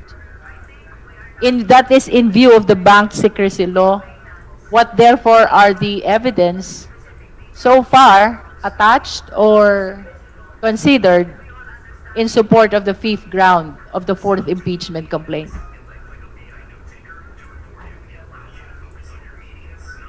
Madam Chair, it would not be automatic for us to be able to tell those banks no because of the bank secrecy law. That's the reason why itong pinag-uusapan natin, yung impeachment complaint na ito, lalabas po ito sa trial. We are not yet in the trial. We are just talking about the sufficiency of substance dito. Meron bang sufficiency of substance na pinag-uusapan natin? Meron. But in everything in this, I would like to tell our colleagues here, no, na this will all come out in the trial, in the impeachment court. You see, yun po ang nais kong sabihin sa lahat. The Honorable Rodriguez. In answer to my good chairman, Committee on Human Rights, there has to be a recital of facts. And in a recital of facts, there must be a reference to testimonies about bank accounts, if you cannot get the bank account. In other words, there has to be a nexus of the statement about irregularity in SALN and bank records by having itself the bank records, the SALNs. And so therefore, it is totally devoid of any particular recital of facts, because that is what we need. We cannot go further if there's no recital of facts constituting the offense charge. Because in fact, the statement of Honorable Brian that there is a requirement in the Constitution of SALN, whatever it is not in the 6 to construe the constitutional provisions. You are very much limited to the enumeration. Use them generis. If it's not in the it's not in the enumeration, it cannot be a ground. So again, culpable violation of the Constitution. Second, treason. Third, bribery. Fourth, graft and corruption. Other high crimes, bitter public trust. No statement about having an inaccurate or untruthful SALN as a ground for impeachment. So that is what we have. We have to therefore have that. So just to be able to respond to the statement that there is a violation of the Constitution that is culpable. It is not, Madam Chair. In fact, those in the SALN can even be able to reform and refile a corrected one. Madam Chair. Madam The Chair. Honorable Defensor. Madam Chair. And Thank then you. the Honorable Abante. Thank you. Madam Chairman, the most democratic way to settle this, whether there is a recital of facts or not, is to follow the rulings of the Supreme Court that in impeachment proceedings, each member is allowed to decide for himself how to appreciate the recital of facts or the evidence. And the best way to do that is by voting later on. So let's proceed and let's not stall anymore. Thank you. We Madam invite the Chair. attention of the members to the manifestation of the Honorable Defensor. There is no quantum of evidence required in determining the sufficiency in substance. And in the case of Merceditas Gutierrez, it has been upheld by the Supreme Court that the decision rests to the exclusive judgment of the individual Yes. members of the Justice Committee. Madam Chair. I think that rests our discussion Madam Chair. on let me this specific Madam Chair, ground. let me just answer. The Honorable Abante. As an endorser, no? Let me just answer the statement of Congressman Cruz. Of course, not being a lawyer, but of course, a very good student of law, no? Legal doctrine, as explained in the case of Gutierrez, nabanggit na kanina, no? Versus HOR, Committee on Justice. An impeachment complaint is sufficient in substance when it recites facts that assuming their truth, constitute an impeachable offense and are determinative of the committee's jurisdiction. Yun po yung binanggit kanina ni Congressman Loren. It is not yet a full-blown trial on the merits. Because sufficiency in substance, as has been said, requires a recital of facts that assuming the truth, sapagkat lahat po ito allegations pa lang assuming their truth constitute an impeachable offense and establish the committee's jurisdiction. Therefore, an impeachment complaint that is conclusory, fact-bare, or effectively unsupported despite verification is vulnerable to being found insufficient. Ito po ang gusto kong sabihin, no? Now, pinag-usapan yung recital of ultimate facts dito. The fourth complaint that we are endorsing is sufficient in substance because it does not rely on mere constitutional labels or generic accusations as accused by Congressman Rufus. Hindi lang ito basta nagsabi ng betrayal of public trust or culpable violation nang walang detalye sapagkat nakalagay na po lahat di ba? Instead, it pleads a concrete recital of facts constituting the offense charge and determinative of the committee's jurisdiction. Sa madaling salita, may malinaw na salaysay na mga pangyayari, may petsa, may halaga, may dokumento, at may testigo. Hindi ito puro haka-haka o opinion lamang. So in particular, the complaint alleges a public admission on 23 November 2024 regarding contracting an assassin, for example, together with the Alice non-retraction and reiteration of that statement. It situates these allegations within their factual context, security implications, legal theory, expressly invoking culpable violation of the Constitution, betrayal of public trust, and other high crimes which are constitutional ground for impeachment under the 1987 Constitution. Ibig sabihin, hindi lamang sinabi na may kasalanan. Ipaniliwanag kung ano ang sinabi, kailan sinabi, paano ito nakaapekto sa seguridad ng bansa at bakit ito pumapasok sa mga grounds of impeachment. The complaint likewise alleges, allegations pa rin, specific confidential funds transactions and supporting particulars, including, for example, pinag-usapan na kahapon to, 125 million in cash on December 20, 2022. Alleged liquidation within 11 days. Alleged COA disallowance of 73,287,000. Alleged irregularities such as duplicate pays, PSA certifications of non-existent records, and fabricated receipts.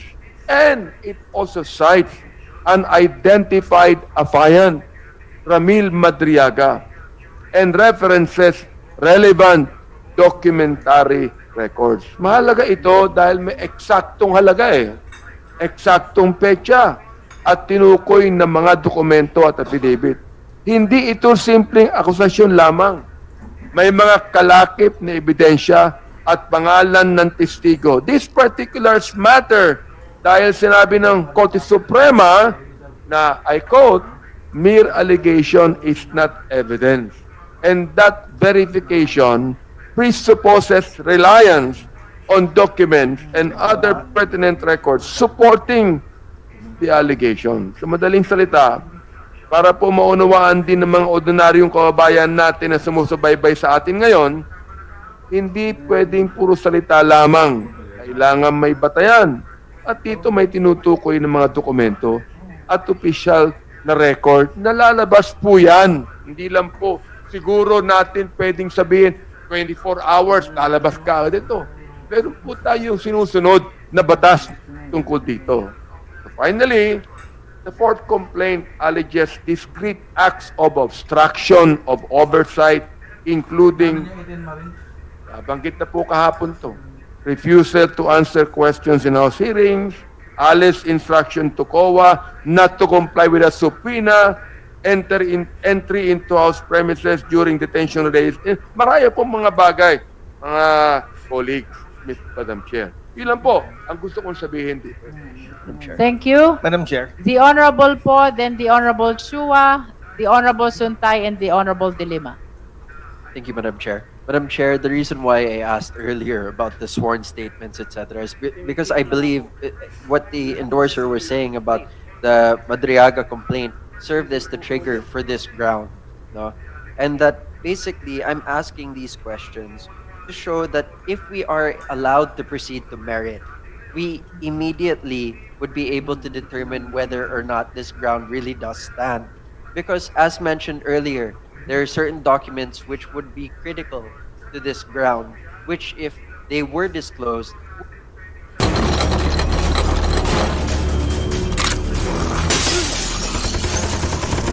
which is why it makes a strong argument as to why we should move to merit already.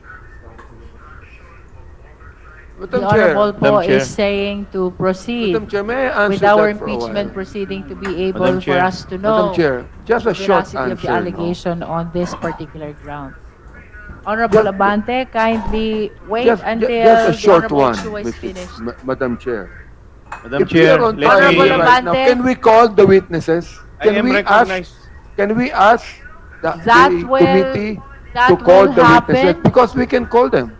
That will happen after the determination of sufficiency in substance. Madam Chair, The Honorable Chua is recognized. thank you, Madam Chair.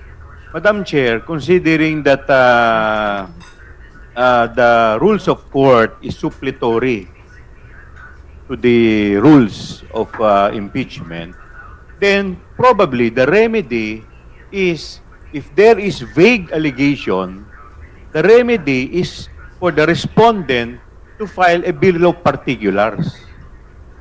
Or, probably, Madam Chair, is for her to put it as an affirmative defense in her answer. And then later on, it can be answered in a reply by the complainant. That is the remedy, but not to dismiss this ground or this case.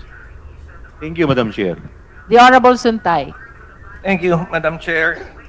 Well, as correctly pointed out, under Article 5, the allegation states, respondents engage in conduct indicative of unexplained wealth and material non-disclosure of her salin.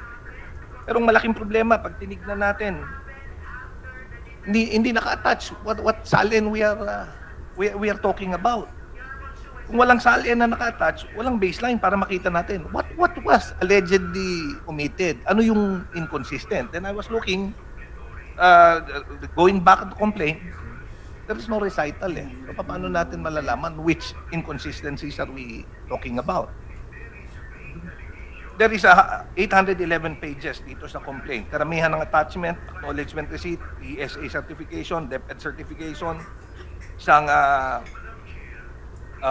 audit memorandum at saka notice of disallowance. Pero both the salary and the bank account being stated, wala naman.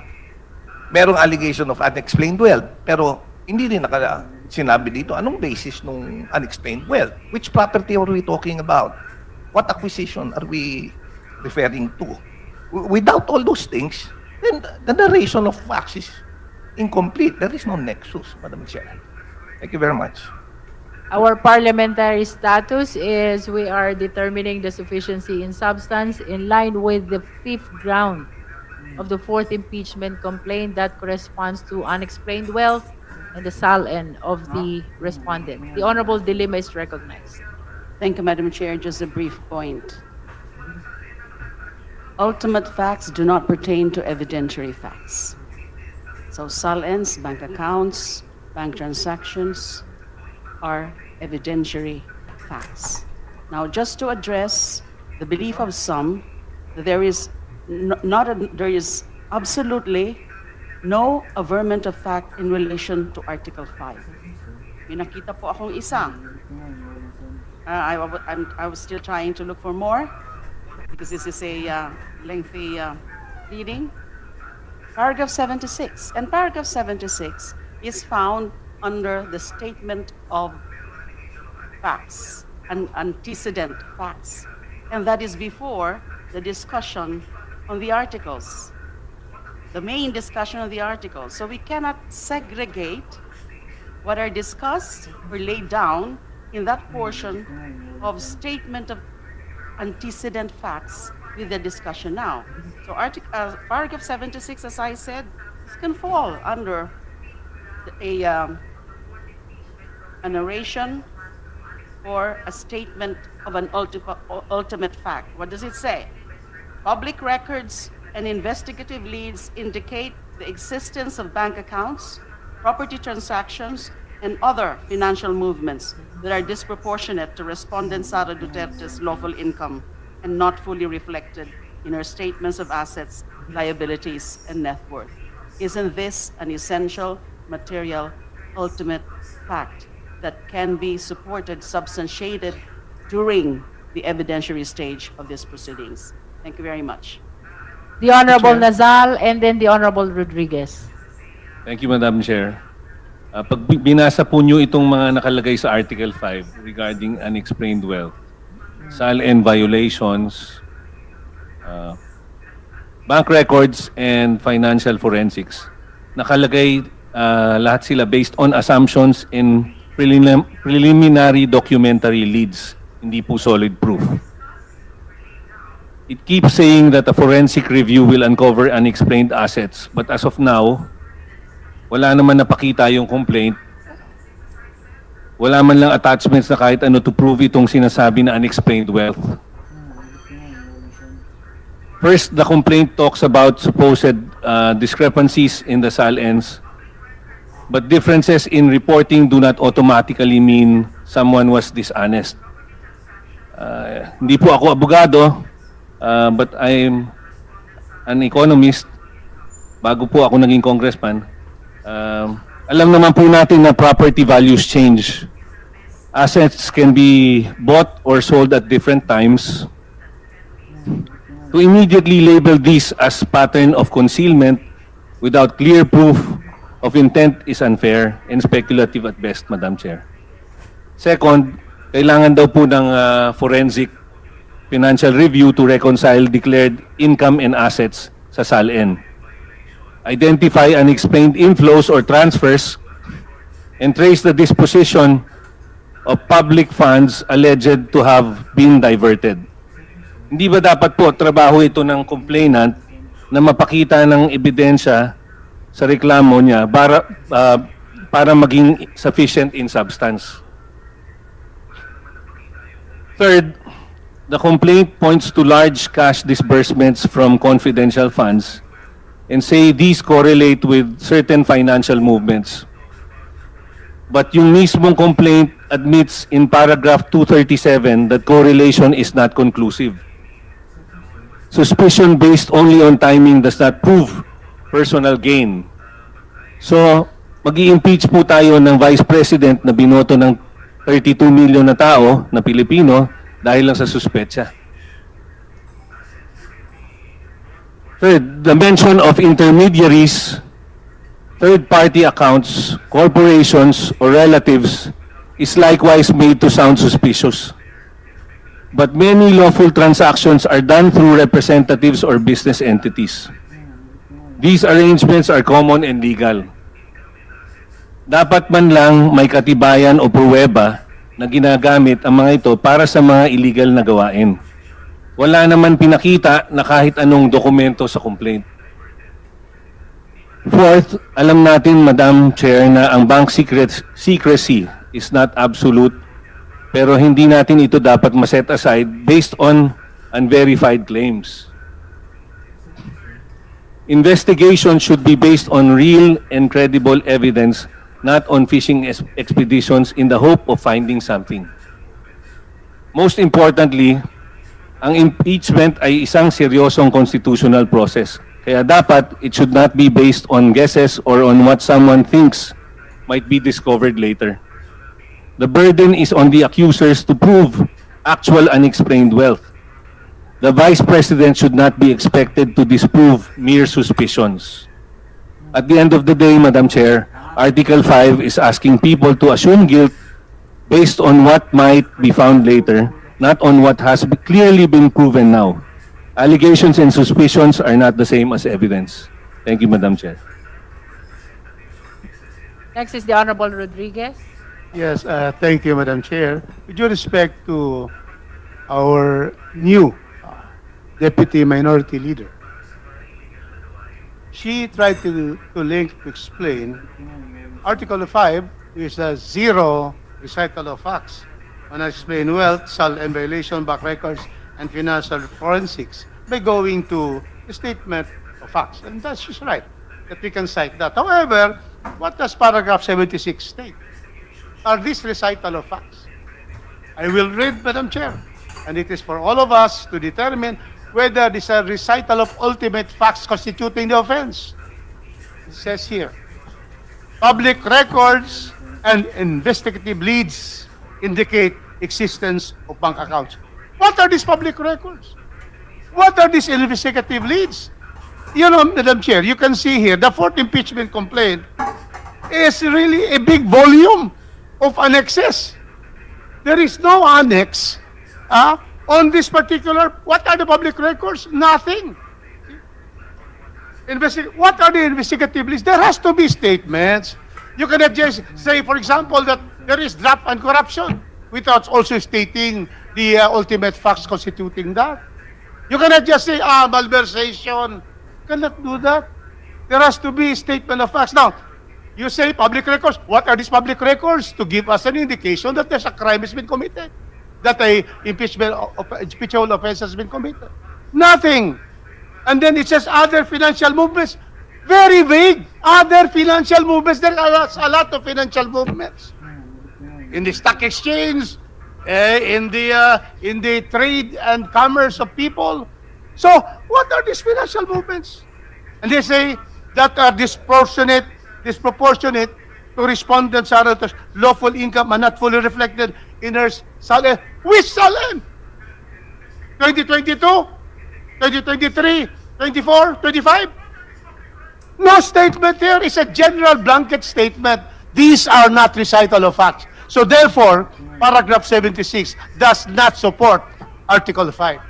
Once again, there is absolutely no, that's only insufficient, nothing, no substance in Article 4. Thank you, Madam Chair. Madam Chair, Honorable Ridon. we'd like to, before indulging... Before we proceed, may I just acknowledge first? Monday.com's AI blocks are a total game changer. Excuse me if I find that hard to believe. You know that llamas are biological.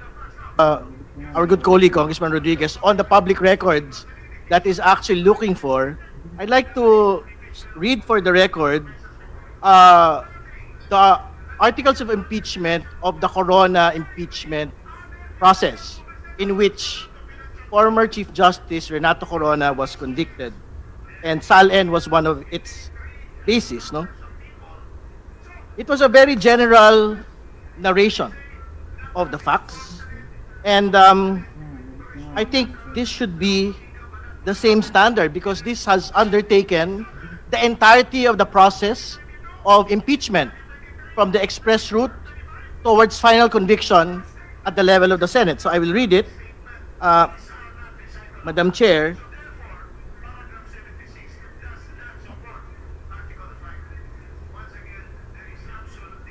(2.4) Respondent is likewise suspected and accused of having ill-gotten wealth, acquiring assets of high values, and keeping bank accounts with huge deposits.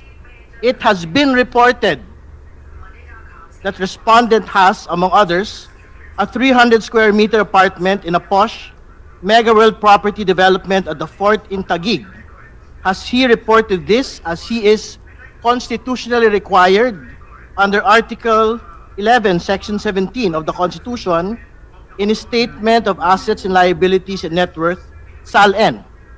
is this acquisition sustained and duly supported by his income as a public official, since his assumption as associate and subsequently Chief Justice, has he complied with this duty of public disclosure? We are stating it for the record, Madam Chair, because this is the precise wording of the Corona impeachment articles of impeachment which had proceeded to the Senate and had resulted in a conviction, Madam Chair. So I think it is very clear that this is the process that we have to undertake, and what the endorsers would want to undertake during the process of full proceedings can be undertaken. It does not require what our colleague is actually asking today. It would be good had the annexes been there, but is actually not in fact required for full impeachment proceedings to proceed. But I think the crux of the matter is, what is the definition of unexplained wealth, Madam Chair? Because I think this is something that we would want to be able to talk about as well. Yung pong unexplained wealth, mga kaibigan, meron pong very specific definition yan sa atin pong mga batas. A public officer and employee acquires property during their incumbency. So if we are talking about the Vice President, from 2007, from her first year in public office to date. And second element is the amount of property is manifestly out of proportion to their official salary and other confirmed local income. And at this point, I will indulge our colleague about the public records on which this committee can actually take judicial notice of. So I will read to the record, Madam Chair, the totality of the net worth of the Vice President from 2008. 2008, filed December 31, 2008. Net worth, 18,493,617. SALN 2009, net worth, 18,281,000. May we be clarified, Honorable Ridon, of the reference from which you are reading? Well, we have the references of the SALNs themselves. That is the Madam Chair. SALN of the Vice President? And some of the public, available public information relating to the May SALNs. we know specifically which document Well, is I will that? present for the record the most recent SALN that had been released by the Ombudsman, Madam Chair. I think it is something that can be flashed on the screen. But I think what should be noted is the original SALN net worth, which was 18 million, Madam Chair. 18 million. With the indulgence of the justice members, we will be flashing on screen the document which is the reference of the Honorable Ridon. Yeah, but to have a starting point, Madam Chair, the original SALN 2008 is 18,493,617. It was filed December 31, 2008. So we will be flashing the SALNs for 2023 and 2024. May we request, Madam Chair, that the Secretary be directed to flash? For the record, the SALN from which the Honorable Ridon is first referring to is the 2008 SALN, which provides for an 80 million net worth. And with the indulgence of the members, we will be flashing the 2023 and 2024 SALN. Madam Chair, this is the 2023 SALN. We can proceed to see the totality, the net worth, Madam Chair. 2023, can you go down further, please? A little bit down. Ayan, net worth po. Net worth for 2023. 77,508,841 pesos. This is for 2023, Madam Chair. Can we flash 2024, Secretariat, please? Kindly flash the 2024.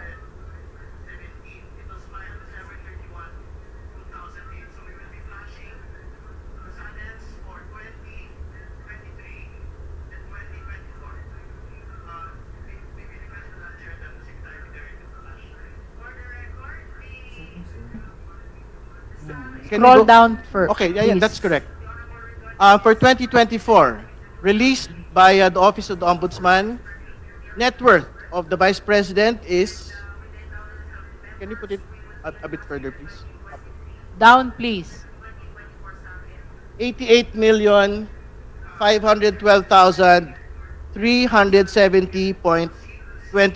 88,512,370.22. So we are submitting for the record because these are public records which our colleague had actually asked for. And if we will base it from the original SALN at 2008 to the 2024 SALN, Madam Chair, it is an increase of more than, I think, 1,200%. So we leave it to the Justice Committee as to whether or not we would consider it. There was an increase of 10 As a- million pesos, Madam Chair. Sorry? From 77 million to No, the original 88. SALN at 2008, How Which much was- is the 2008 SALN? 18 million. 1.8. Is it 1.8 or 80? 1.8. It's 1.8 million. Do you have a copy of the SALN also of 2008? We will locate it, Madam Chair. So, we're stating for the record, it was being shared to us by the Honorable Ridon that for 2008 SALN, the net worth is 1.8 million. And now we are shown by 2023 and 2024 SALN, which shows net worth of 77 million and 88 million respectively. Do you have any additional manifestation? That is correct, Madam Chair. So we leave it to the House Committee on Justice to make a determination on whether the comparison between the original SALN at 2008 and the current SALN at 2024 constitutes unexplained wealth, which is essentially part of the impeachable offenses that we would want to proceed with at this point, Madam Chair. Madam Chair. The Honorable Rodriguez. 2 points. First point is that the impeachment proceedings in the Committee on Justice against Chief Justice Corona, this representation has attended since 2007, 4 impeachment complaints, which I have been a member of this committee since 2007. The first complaint was against President GMA. 2007, I was new, dismissed. Then we have Gutierrez, Presidita, she resigned. And then we have Corona. On record, Madam Chair, precisely, this representation voted no to the Corona complaint. Because to me, there was no sufficiency of substance. And in the resolution of the House of Representatives, I voted no. In the Senate, it proceeded because the majority, of course, with the president at the time pushing for that, he was therefore impeached. In other words, the proceedings there are completely different now. I don't know that during the time they allowed it, but here our chairman is making sure that we follow the requirement of substance, that there should be sufficiency in form and substance, and there should be recital of facts. Well, in that particular case, I lost. I was against it. It proceeded. But I voted no. I did not want Chief Justice Corona to be impeached. Later on, it has come out that there have been lobbies with senators to impeach Corona. You see. So, therefore, that is what happened before. But now, Madam Chair, we are with you. You are presiding this very well. And we want to have the real recital of facts constituting the offense charge. And certainly, based on this, and based on the complaint, and based on the annexes, wala. Now, a new matter is injected by our friend, Congressman Ridon, stating about SALNs of 2023, 2024. Is that particular SALN, has that been authenticated by the Ombudsman? Do you have a copy of authentication of the Ombudsman? I don't Honorable Ridon. I don't think that is required. It is public record, Madam Chair. You know, there's no automatic There's no automatic authentication, public record, all the records. There has to be authentication. When you go to a proceeding like this, it's the Justice Committee of this country, of the House of Representatives. Madam Chair. You cannot just state that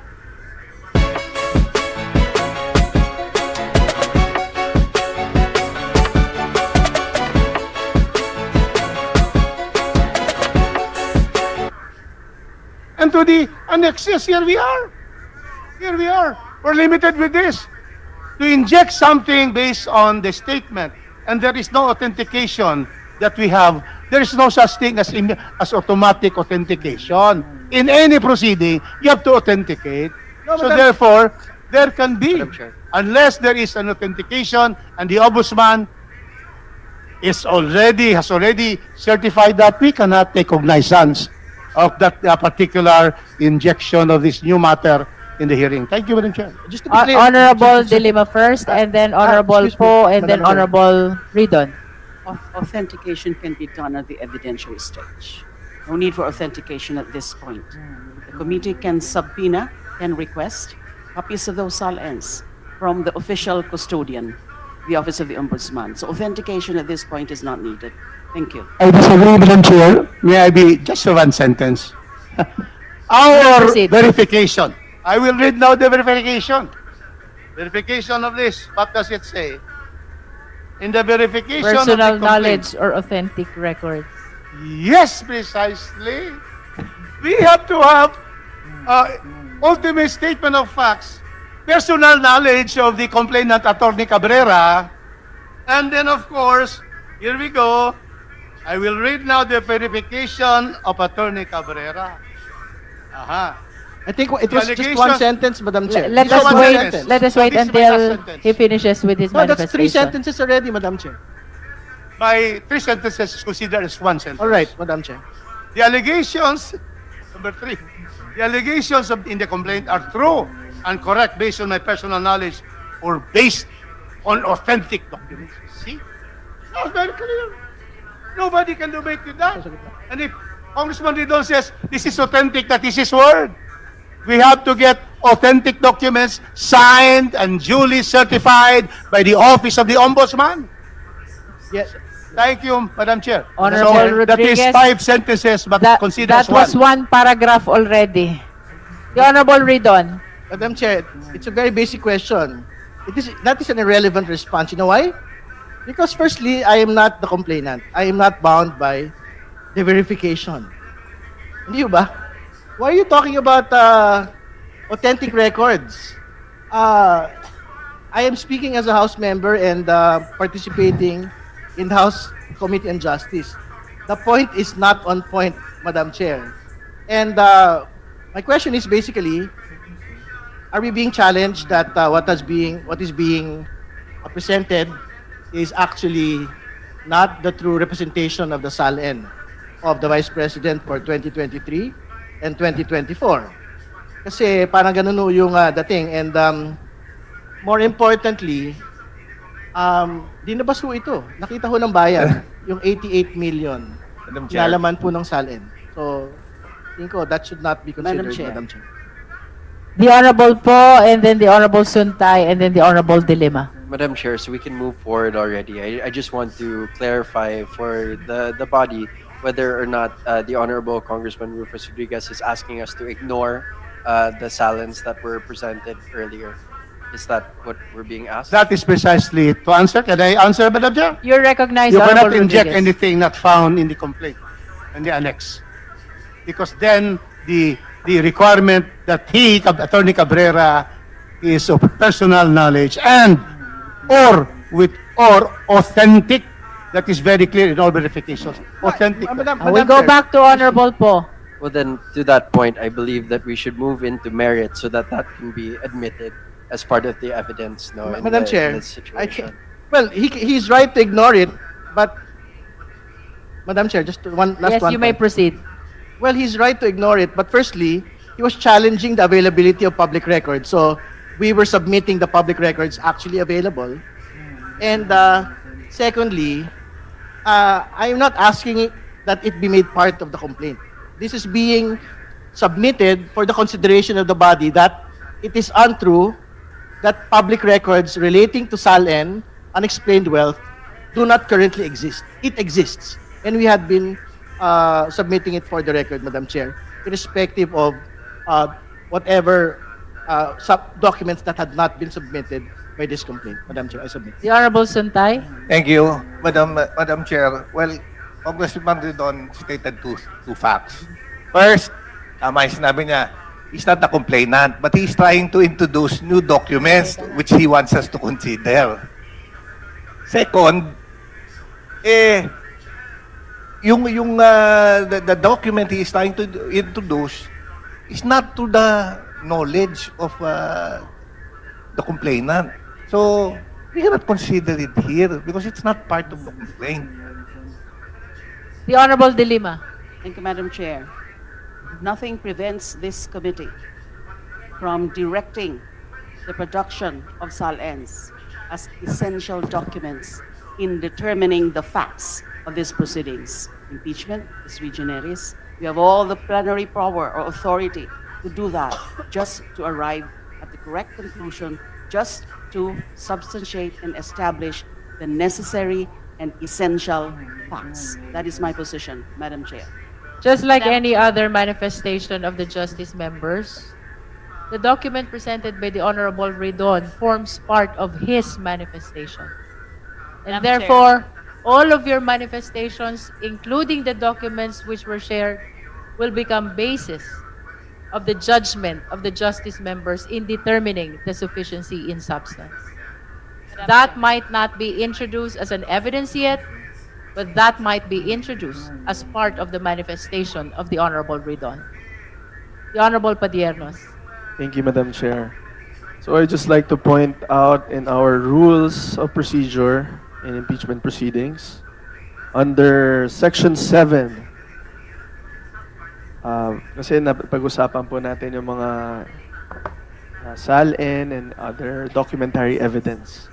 So it says here that the committee shall have the power to issue compulsory processes for the attendance of witnesses and the production of documents and other related evidence. So ibig sabihin po nun, again, at this stage, we're just merely looking at recital of facts, whether it constitutes an impeachable offense. So I would just like to proceed with my manifestation.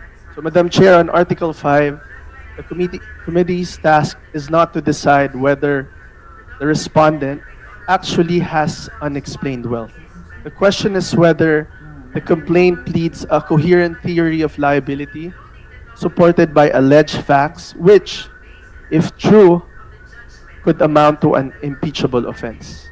As pleaded, Article 5 alleges that public records and financial leads point to assets and financial movements inconsistent with lawful income and allegedly not fully reflected in SALNs, which, if assumed true, raises a serious accountability issue under the SALN regime and supports a theory of betrayal of public trust. Kaya lang po, meron po tayong case. I just wanted to also share with the committee the case of Salig, where the Supreme Court held that it cautions that errors in SALN do not automatically equate to dishonesty, absent intent and due process. Kasi na-mention din po kanina, it's unfair daw po na kung merong hindi na banggit sa SALN ay automatically liable na dapat yung impeachable officer. So those considerations are matters for later stages. Again, hindi po natin sinasabing guilty ang ating impeachable officer at this point in time.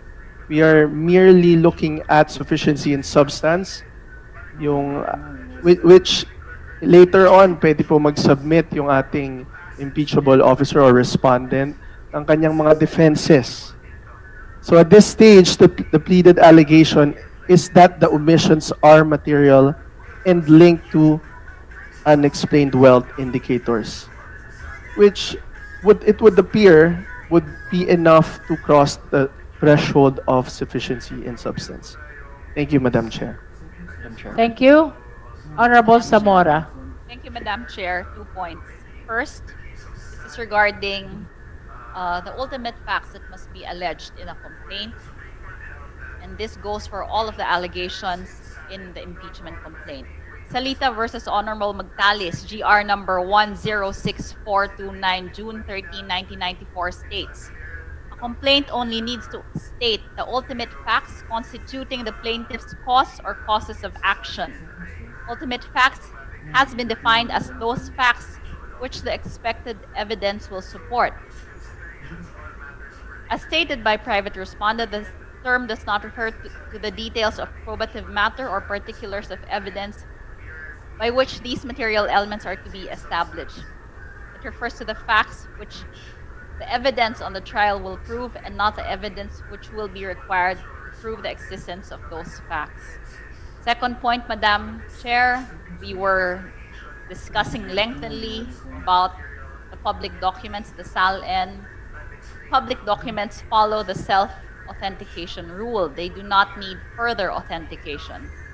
They should be enough, and their existence as public documents is by itself their authentication. Thank you, Madam Chair. Honorable De Lima, would you like to make manifestation? That is exactly my point also, Madam Chair, about the All right. self-authentication rule relative to public documents and SALNs for public documents, and we're able to get them, they are public documents. Thank you.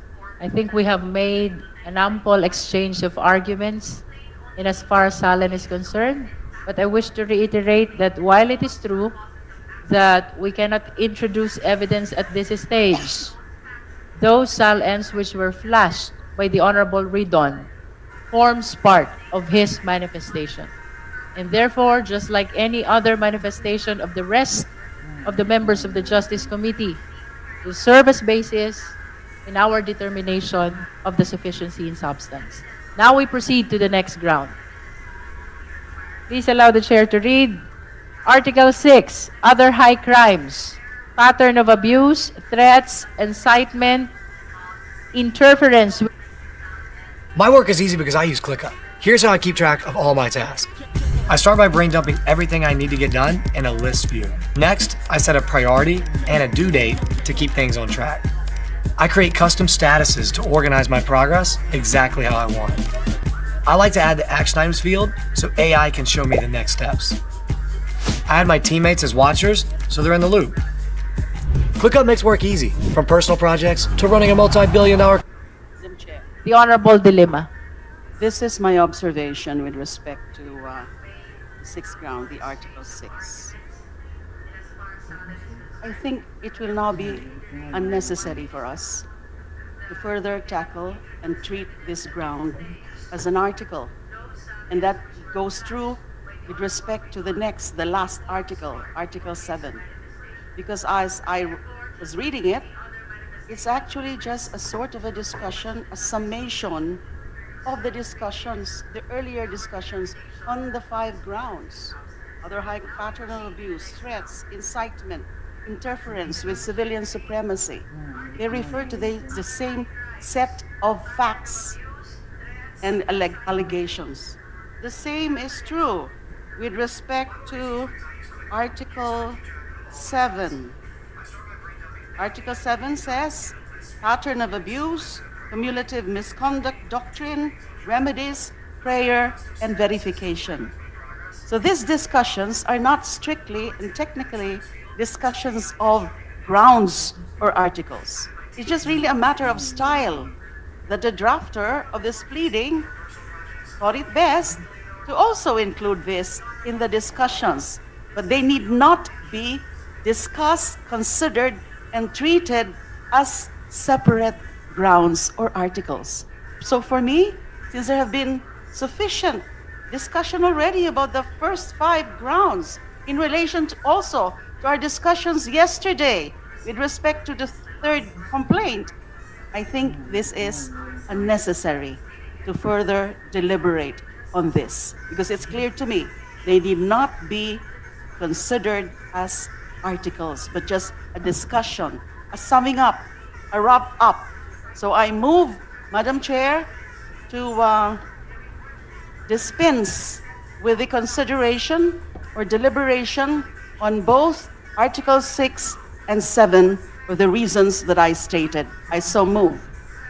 Second. Madam Chair, I second. Before we act on the motion, let us put on record the manifestation of the Honorable Dilema that the 6th and 7th ground are summation of the 5 prior grounds, and therefore the discussions that we had in the 5 prior grounds, including the discussions we had yesterday already with respect to similar grounds, support already the needed deliberation with respect to the 2 last ground, that is the 6th and the 7th ground.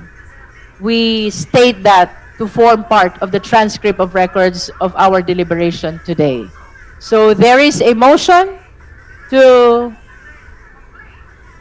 dispense with the deliberation of Article 6 and Article 7 for the purpose of the determination of sufficiency in substance of the 4th impeachment complaint. The same has been seconded. Is there any objection?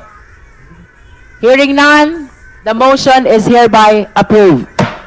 The deliberation for the 6th and 7th ground are dispensed with. That concludes the deliberation for the determination of sufficiency in substance of the 4th impeachment complaint. Having said so, then the members are reminded to be ready to vote for the sufficiency in substance first of the 3rd impeachment complaint, followed by the 4th impeachment complaint. Madam Chair. Madam Chair. Before we proceed, we recognize the Honorable Senior Deputy Speaker Ferdinand Hernandez. Madam Chair, this is just a manifestation before we vote on the sufficiency in substance. At this juncture, it is important to clarify for the public what this vote means, and equally important, what it does not mean. Our vote on the sufficiency and substance of the impeachment complaint is not a determination of guilt or innocence on the part of the Vice President. We are not conducting a trial today, nor are we rendering a judgment on the allegations contained in the complaint. What the Constitution requires us at this stage is far more limited but nonetheless essential. The committee is merely determining whether the allegations, assuming them to be true for purposes of evaluation, are sufficient in substance to warrant the continuation of the impeachment process. If the complaint is found sufficient in substance, it does not mean the Vice President is guilty. What it means is simply that the process will move forward to the next stage, where hearings will be conducted, evidence will be presented, and the parties will be given full opportunity to be heard. After the proper hearings and evaluation of evidence, the House will then make appropriate determination, either to dismiss the complaint for lack of sufficient basis, or to elevate articles of impeachment to the Senate, where the Constitution mandates that the impeachment trial shall ultimately take place. To stress, our vote today is not a verdict of guilt, nor an act of condemnation. It is simply a decision on whether the constitutional process should move forward. The House is not an arena for trial by publicity, but an institution bound by due process, fairness, and the rule of law. Our duty today is simply to allow the process, as mandated by the Constitution, to take its proper course. In undertaking this duty, we assure the public that the process will be impartial, fair, and faithful to the Constitution, with full respect for the fundamental right to due process of all parties involved. In this way, we protect not only the rights of the respondent, but also the integrity of our democratic institution and the rule of law. Thank you, Madam Chair. To form part of the transcript of record, since we are about to cast our vote on the sufficiency in substance of these two impeachment complaints, we would like to direct the committee secretariat to acknowledge the House members who are present at this hearing.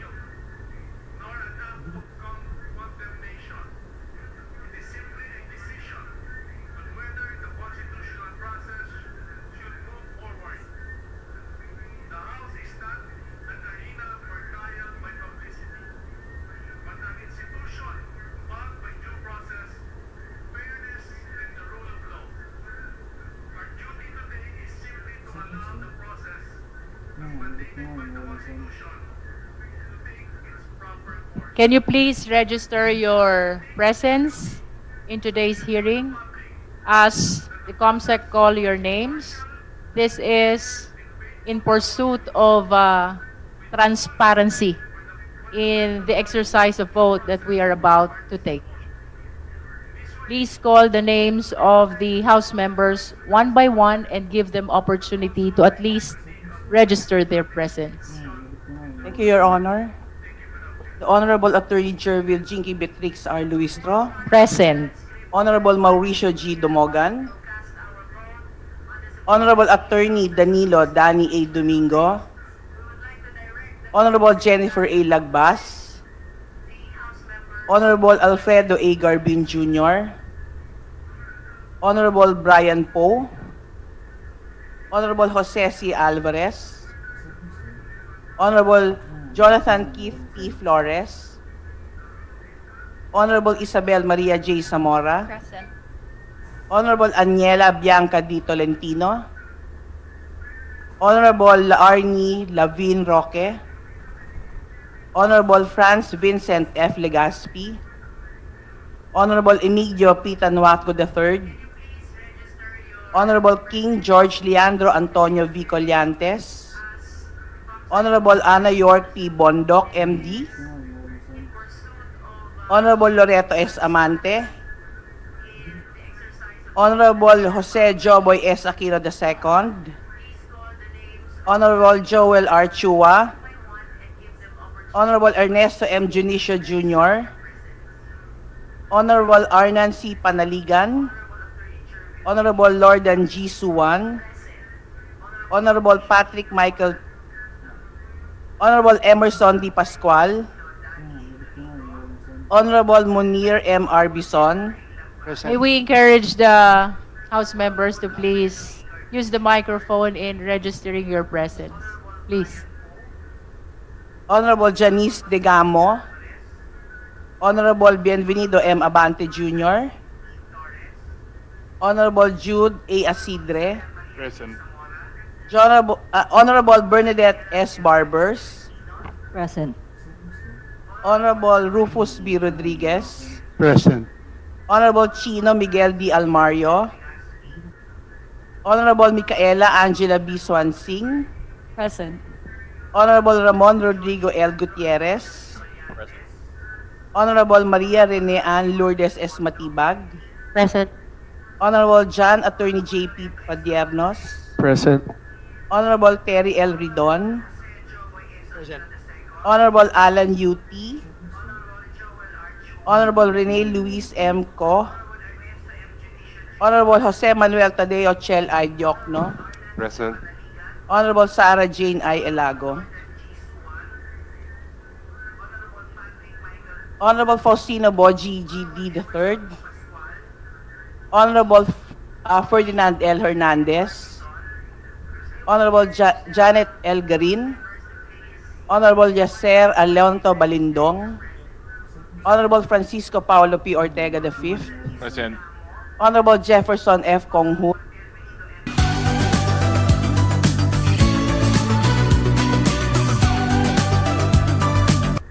Honorable Christopher Shin P. Gonzalez. Present with official copy of the letter of SDS Puno. Honorable Beverly Rose A. Di Macuha. Present. Honorable Raymond Democrito C. Mendoza. Honorable Ryan S. Recto, Present. Honorable David J.J.C. Suarez, Honorable Ferdinand Alexander A. Marcos, Honorable Lawrence R. Defensor, Present.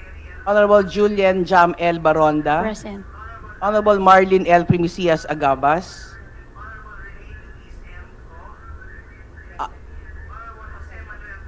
Honorable Maria Alana Samantha T. Santos, Honorable Zia Alonto Adyong, Present. Honorable Ernesto M. Junicio Jr., Present.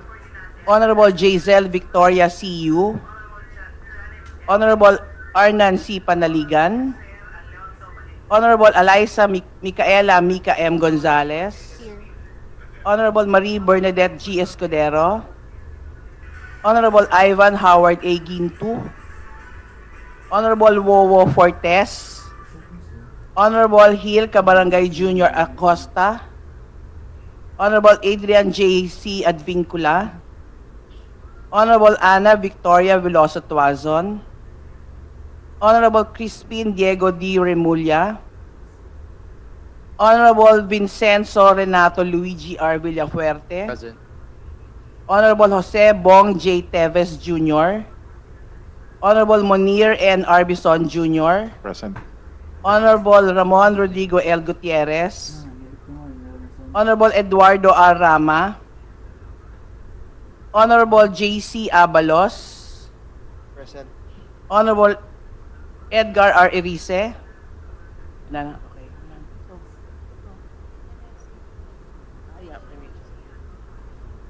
Honorable Presley C. De Jesus, Honorable Sergio C. Dagook, Honorable Kaka J. Bagao, Honorable Stephen James T. Tan, Honorable Laila M. De Lima, Present. Honorable Percival Percy Sendanya, Present. Honorable Antonio L. Pino, Present. Honorable Jesus Manuel Bong C. Suntay, Honorable Journey Jet V. Nisay, Honorable Reynolds Michael L. Tan, Present. Honorable Shelo Crisel Lagman, and Honorable Walfredo Arman R. D. Magila Jr. The chair understands. We acknowledge also, COMSEC, the presence of the Honorable Ilago, as well as the Honorable Bong Teves and the Honorable Joboy Aquino. The chair understands the difficult decision that the members are about to take. And with that, the chair commends the courage, the disposition, the candor of the members who are present right now to exercise this constitutional duty. Madam Chair, point of inquiry. What's the point of inquiry of the Honorable Padiernos? Madam Chair, before we vote, may we get the guidance of the chairperson as regards to the complaints wherein if you have multiple grounds and you agree to only some of them. Under the rules, we will be determining the sufficiency in substance on the basis of the entire impeachment complaint. What is being determined is the sufficiency in substance of the complaint and not the individual grounds. We adopted the deliberation that we had in the prior impeachment proceedings, that is by going over all the grounds, only to give a better and wider perspective to all the justice members to come up with their individual judgment. With that, if the members have no other matters to raise, we shall proceed to vote. Madam Chair. Madam Chair. The Honorable Rodriguez. In the PBBM impeachment, we allow the Honorable Laila de Lima to also state that in one of the grounds, he concurs in one, and then the other, she would not. Because for example, this representation, Madam Chair, If I may interrupt the Honorable Yes, Rodriguez. please. Yes. The disparity as to the position of the Honorable De Lima with respect to with respect to the first and the second impeachment complaint, but not with respect to the individual grounds.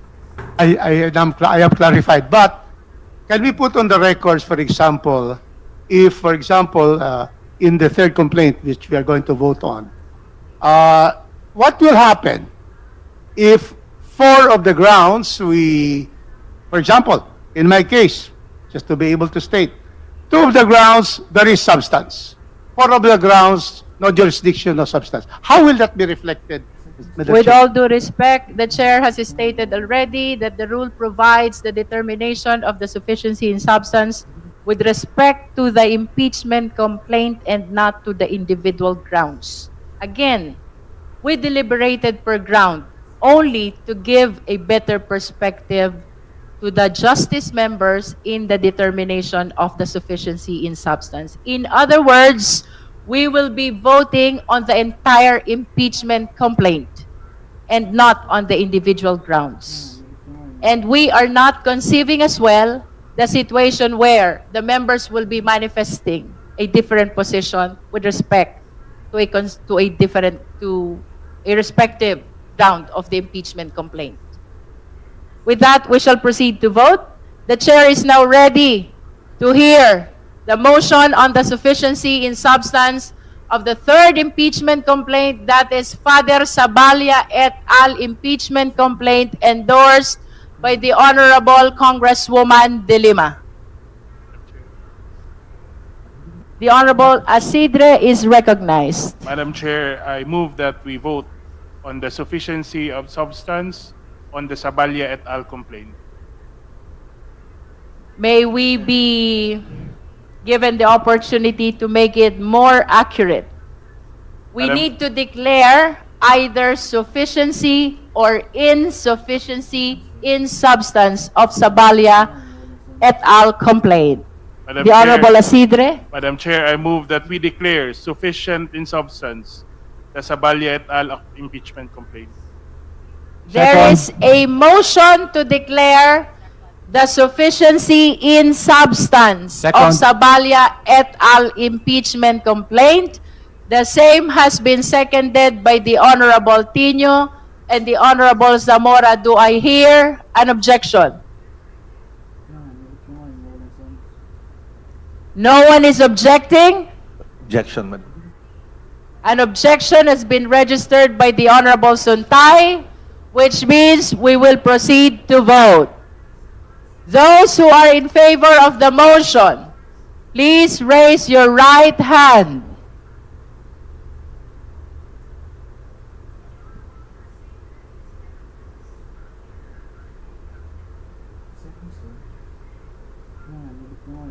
Can you higher your hands just to make sure that the Secretariat will come up with an accurate counting?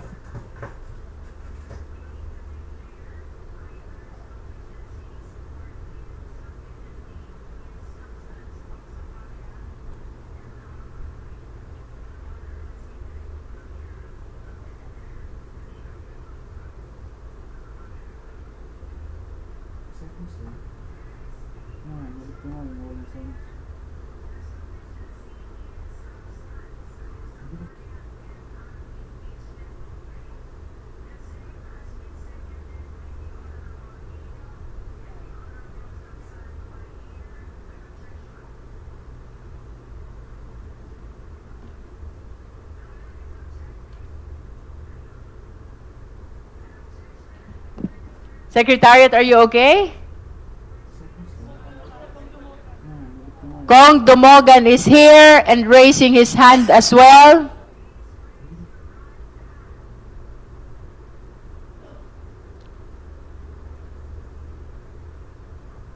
Oh, you may now put down your hands. Those who are not in favor of the motion, those who are not in favor of the motion, please raise your right hand.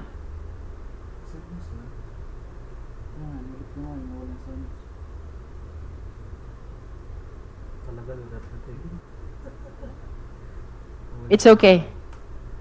Those who abstain, please raise your right hand. All right, so that concludes the voting. Secretariat, the result, please.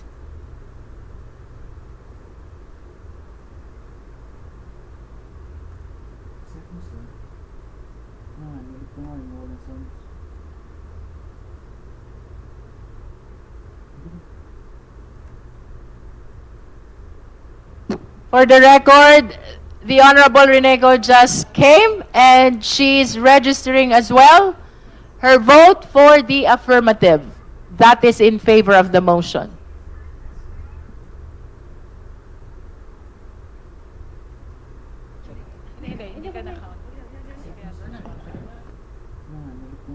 The vote of Arnan Panaligan is counted already per the Secretariat. With 54 votes in the affirmative, 1 in the negative, and 0 abstention, the Chair declares the sufficiency in substance of Sabala et al. Impeachment complaint. So ruled. Now we proceed to the fourth impeachment complaint, the Cabrera impeachment complaint endorsed by the Honorable Abante and the Honorable Ortega. The Chair is ready to hear the necessary motion. Madam Chair. The Honorable Rodriguez. Before the vote, once again, I would like to ask. There are 5 grounds on the fourth complaint. This representation believes in the dismissal, no substance in 3, but 2 has substance. How do I vote? Honorable Rodriguez, it is clear in the rules that we are voting on the entire impeachment complaint. The sufficiency in substance has to be determined on the basis of its entirety and not on the basis of the individual grounds. In other words, it's either you vote in favor of the sufficiency or not in favor of the sufficiency. Madam Chair, I always agree with the chair. Thank you. The Chair is ready to hear the necessary motion. Madam Chair, The Honorable Zamora. I move to declare the impeachment complaint filed by Attorney Nathaniel Cabrera as sufficient in substance. There is a motion to declare the impeachment complaint of Cabrera sufficient in substance. Do I hear a second? The same has been seconded. Is there any objection? Madam Chair, once again, objection. The same has been objected to. We shall proceed to divide the House. Those who are in favor of the motion, please raise your right hand.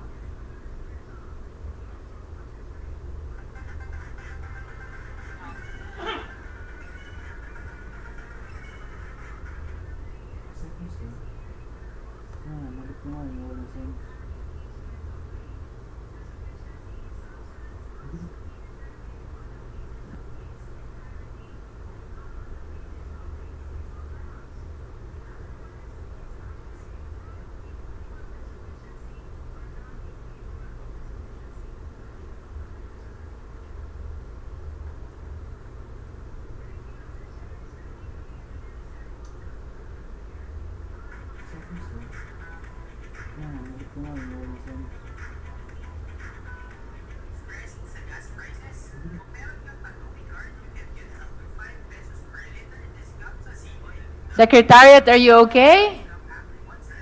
You may put down your hands. Those who are not in favor of the motion, please raise your right hand.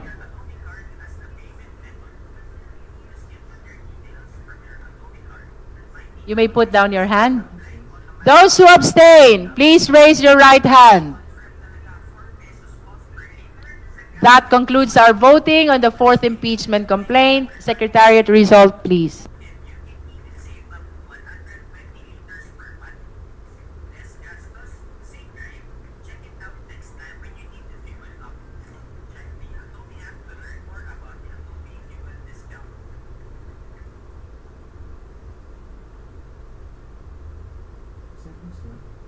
with 54 votes in the affirmative